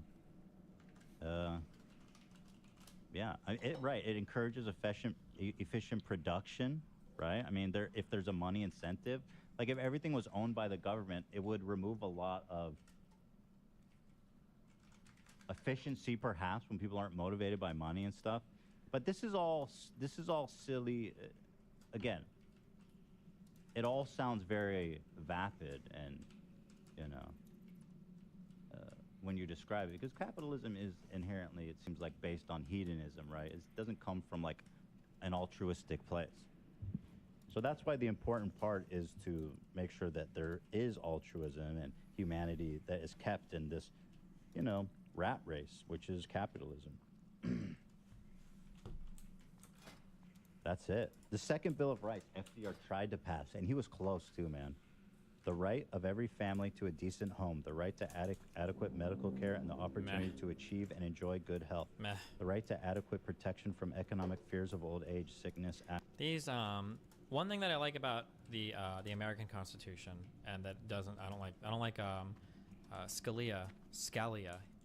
He called these parchment guarantees, right? On that little speech we listened to in front of Congress. I don't remember what he was giving testimony for, but like having like a second Bill of Rights or a thing where you like outline these things that are fucking vague and vacuous is not good, because then we're gonna start to do we put like you know, we've got the 79th Amendment guarantees you to be a happy person, and it's like, okay, what? I don't know. I think it's kind of meh. I prefer to have things like more clearly defined. I think is better than that. Is the guarantee to shelter vague though? Yeah, what does that mean? Like if you're in a homeless facility, is that shelter? Like, is this the same girl who called into Britney's stream? Wait, hold on. But I think I told them that like you're who people come to if they want like just a blunt like wake up call. Oh shit! Wait, is it?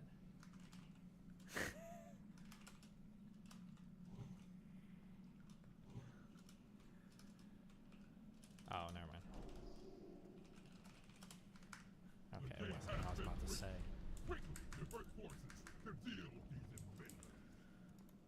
Another. Oh, Ethan, I think, has made 2 Instagram posts now over his over the pushback he's getting. Except the employee is risking his job and the employer is risking nothing. You could tell Dan was biting his tongue the whole time. Yes, as all fans know, I would readily fire crew that disagree with me. I do. August.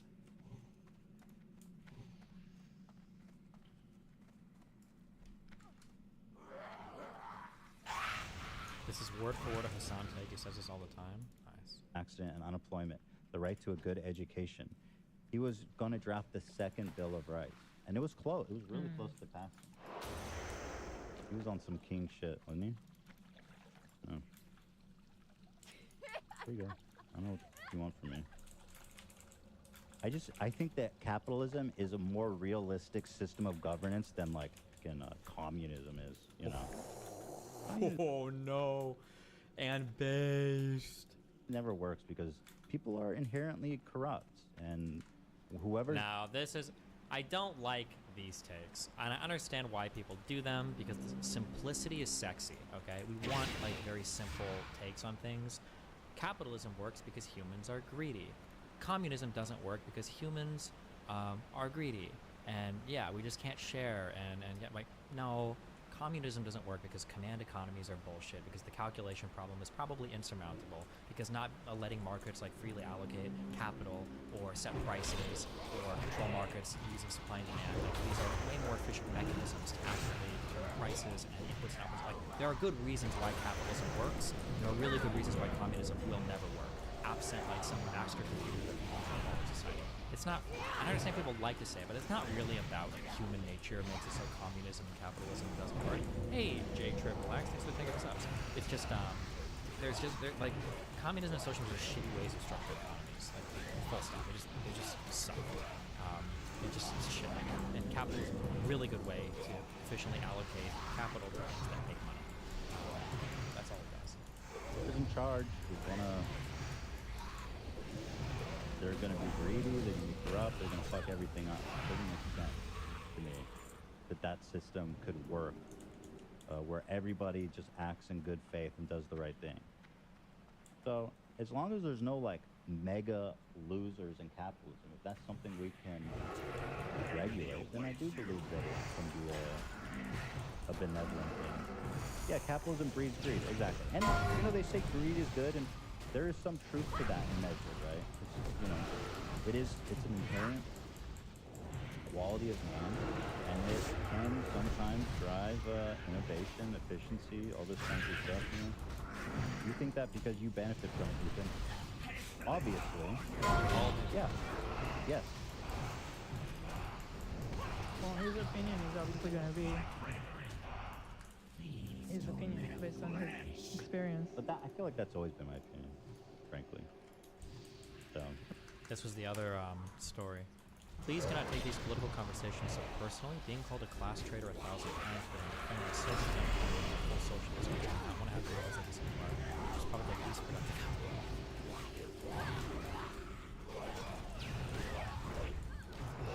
Why do we set up a credit system where each factory is given credits more efficient power and the factory and gives the workers credits for efficiency?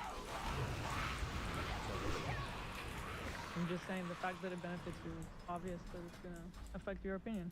It is your opinion. It just seems like this fucking like socialist communist idea that people want is like just a type.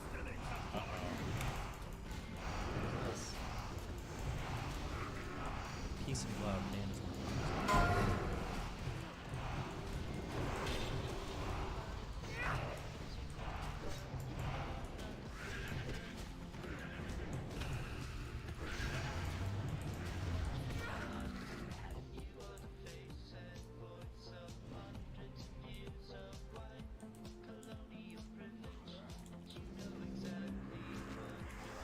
Wait, was this posted on the HVFA subreddit?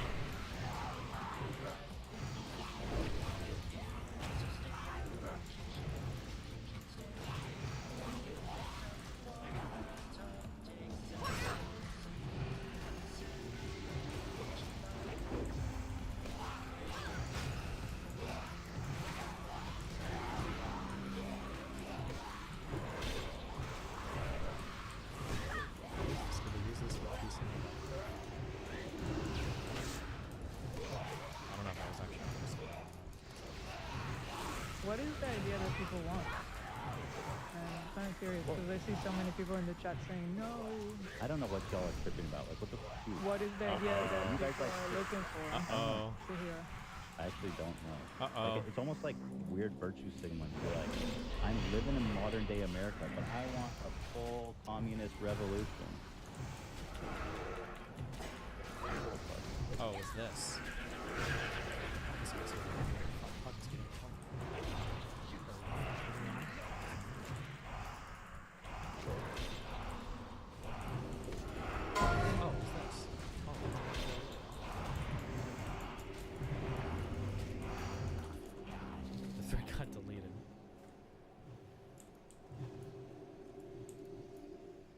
was more so on Dan's side as well, but people really are taking this way too personally. This video is hella grim. There are people who take this kind of conversation personally because the consequences of these debates and this type of thinking personally affects them in their everyday lives. It's a privilege to be able to talk about politics and not be personally affected by what you're... How do you... 19. I bet this person is 19. Can we find the age of this person, please?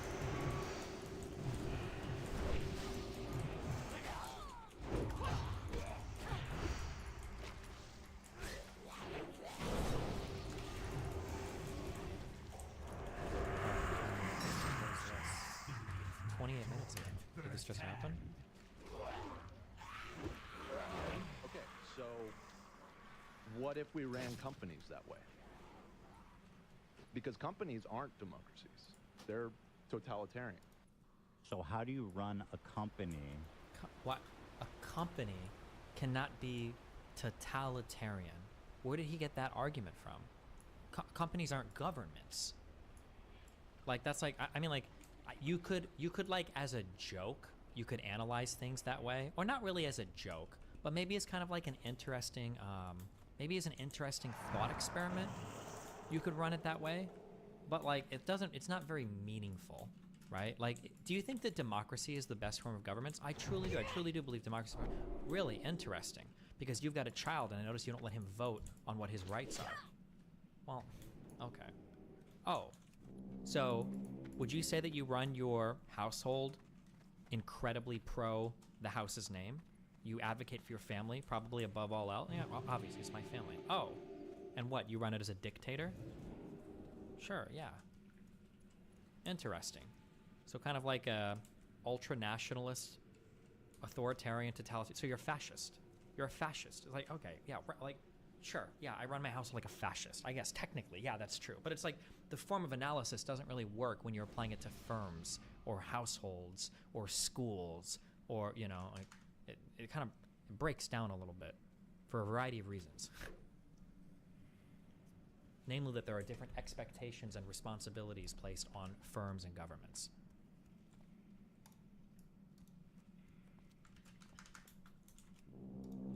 So, that way. Because companies aren't democracies. They're totalitarian. So how do you run a company? So first of all, usually how are companies made, usually? I would never talk to Ethan about this because this is the one aspect where it goes directly against his best interest. Google. Right. Made by a few. I can't believe, you understand what Hassan is saying here, right? Let me do the Destiny translation. I would never talk about this to Ethan because he's such a disgusting, bad faith, greedy fucking loser that he's never going to be honest about how absolutely gross the way that he runs his businesses, and he's just going to shill for fucking capitalism because he's a wealthy business owner that directly benefits off of the exploitation of his labor, right? That's like, what a gross statement. Like also, not to mention, how insane to say that about a guy that you co-host a social political podcast with. What a weird thing to say. I would never talk about this because I know my co-host is bad faith. By the way, when I say this, that thing that we won't talk about, it's literally like the center point to my entire economic and political philosophy.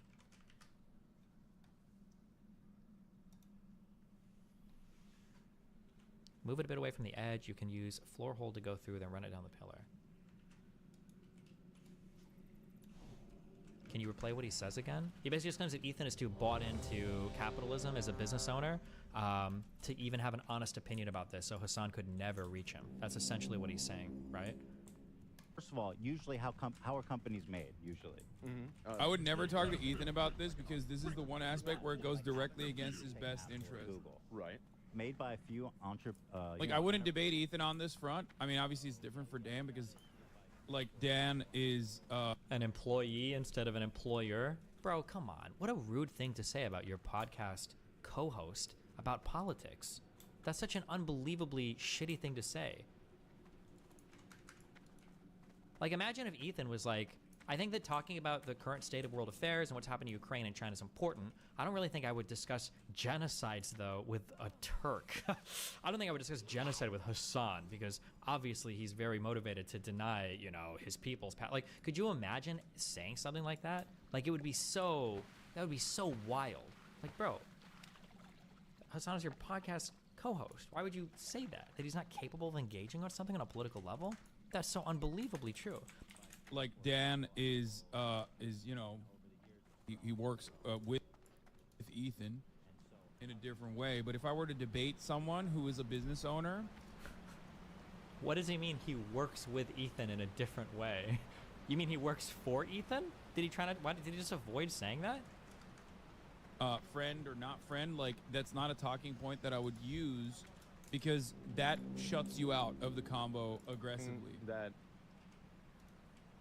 That's why. Right. Yeah. Okay. So, what if we ran companies that way? Isn't Hassan a business owner? Not really, but like not by choice, just because he's lazy. He should be, but he's not.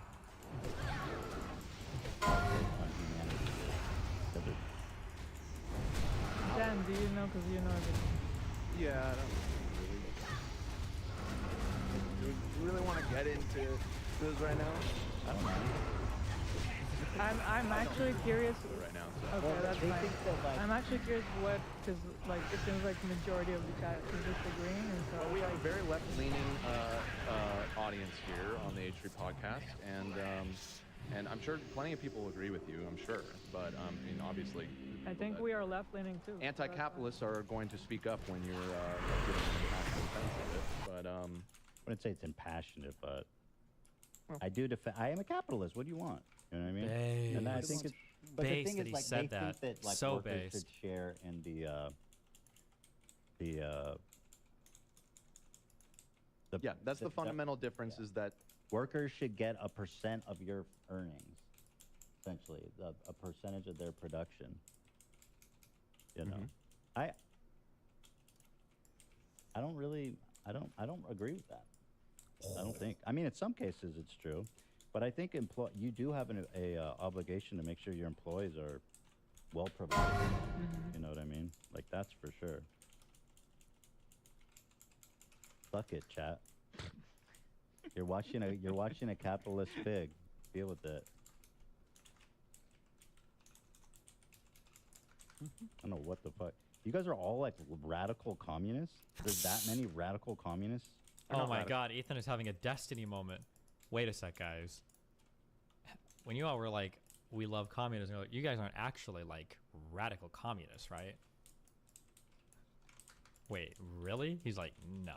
Wait, really?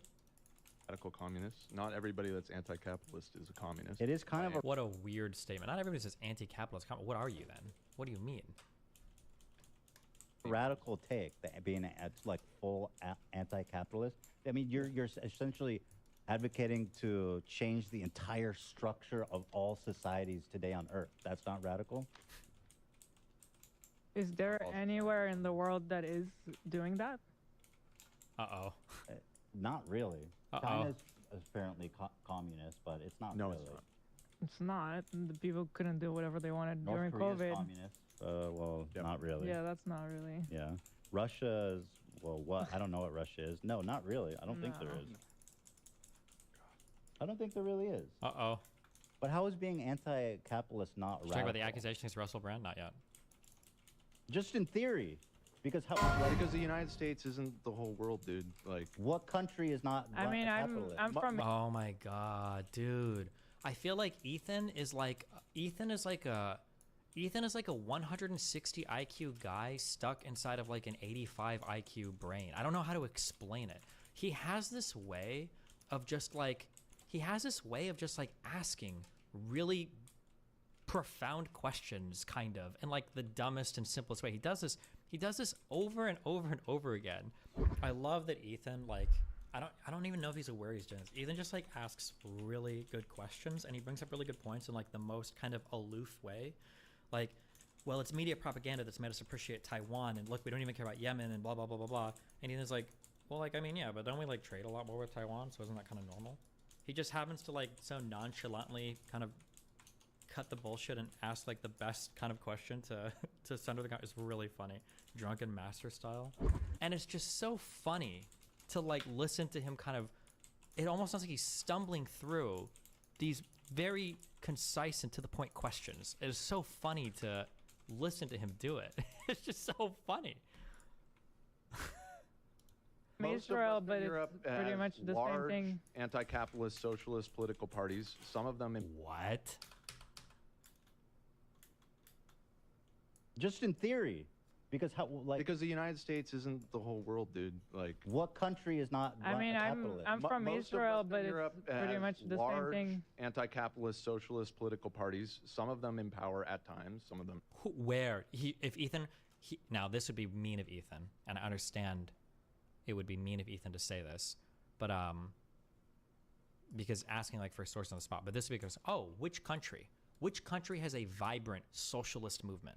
Which country is actually socialist? When was the last time a socialist party held power and was enacting socialist policies in a European country? Can you tell me that? Which one? Name one. Just one. Yep. It's definitely... They're capitalist countries, bro. Oh my God, but Ethan knows that. Oof. Why does he even know that? I wouldn't expect... My expectations for Ethan are like in hell. The bar is in hell, okay? It's very low, I'm sorry.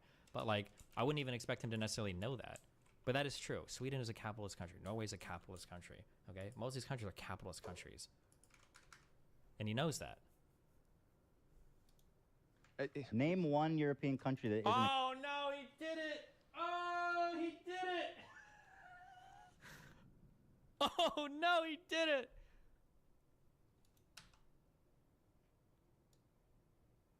It's definitely... They're capitalist countries, bro. Name one European country that isn't a capitalist country. No, yeah, you're right. They're all capitalist countries. Oh, and he's like, is he saying it like half sarcastically when he's like totally fucking wrong, but he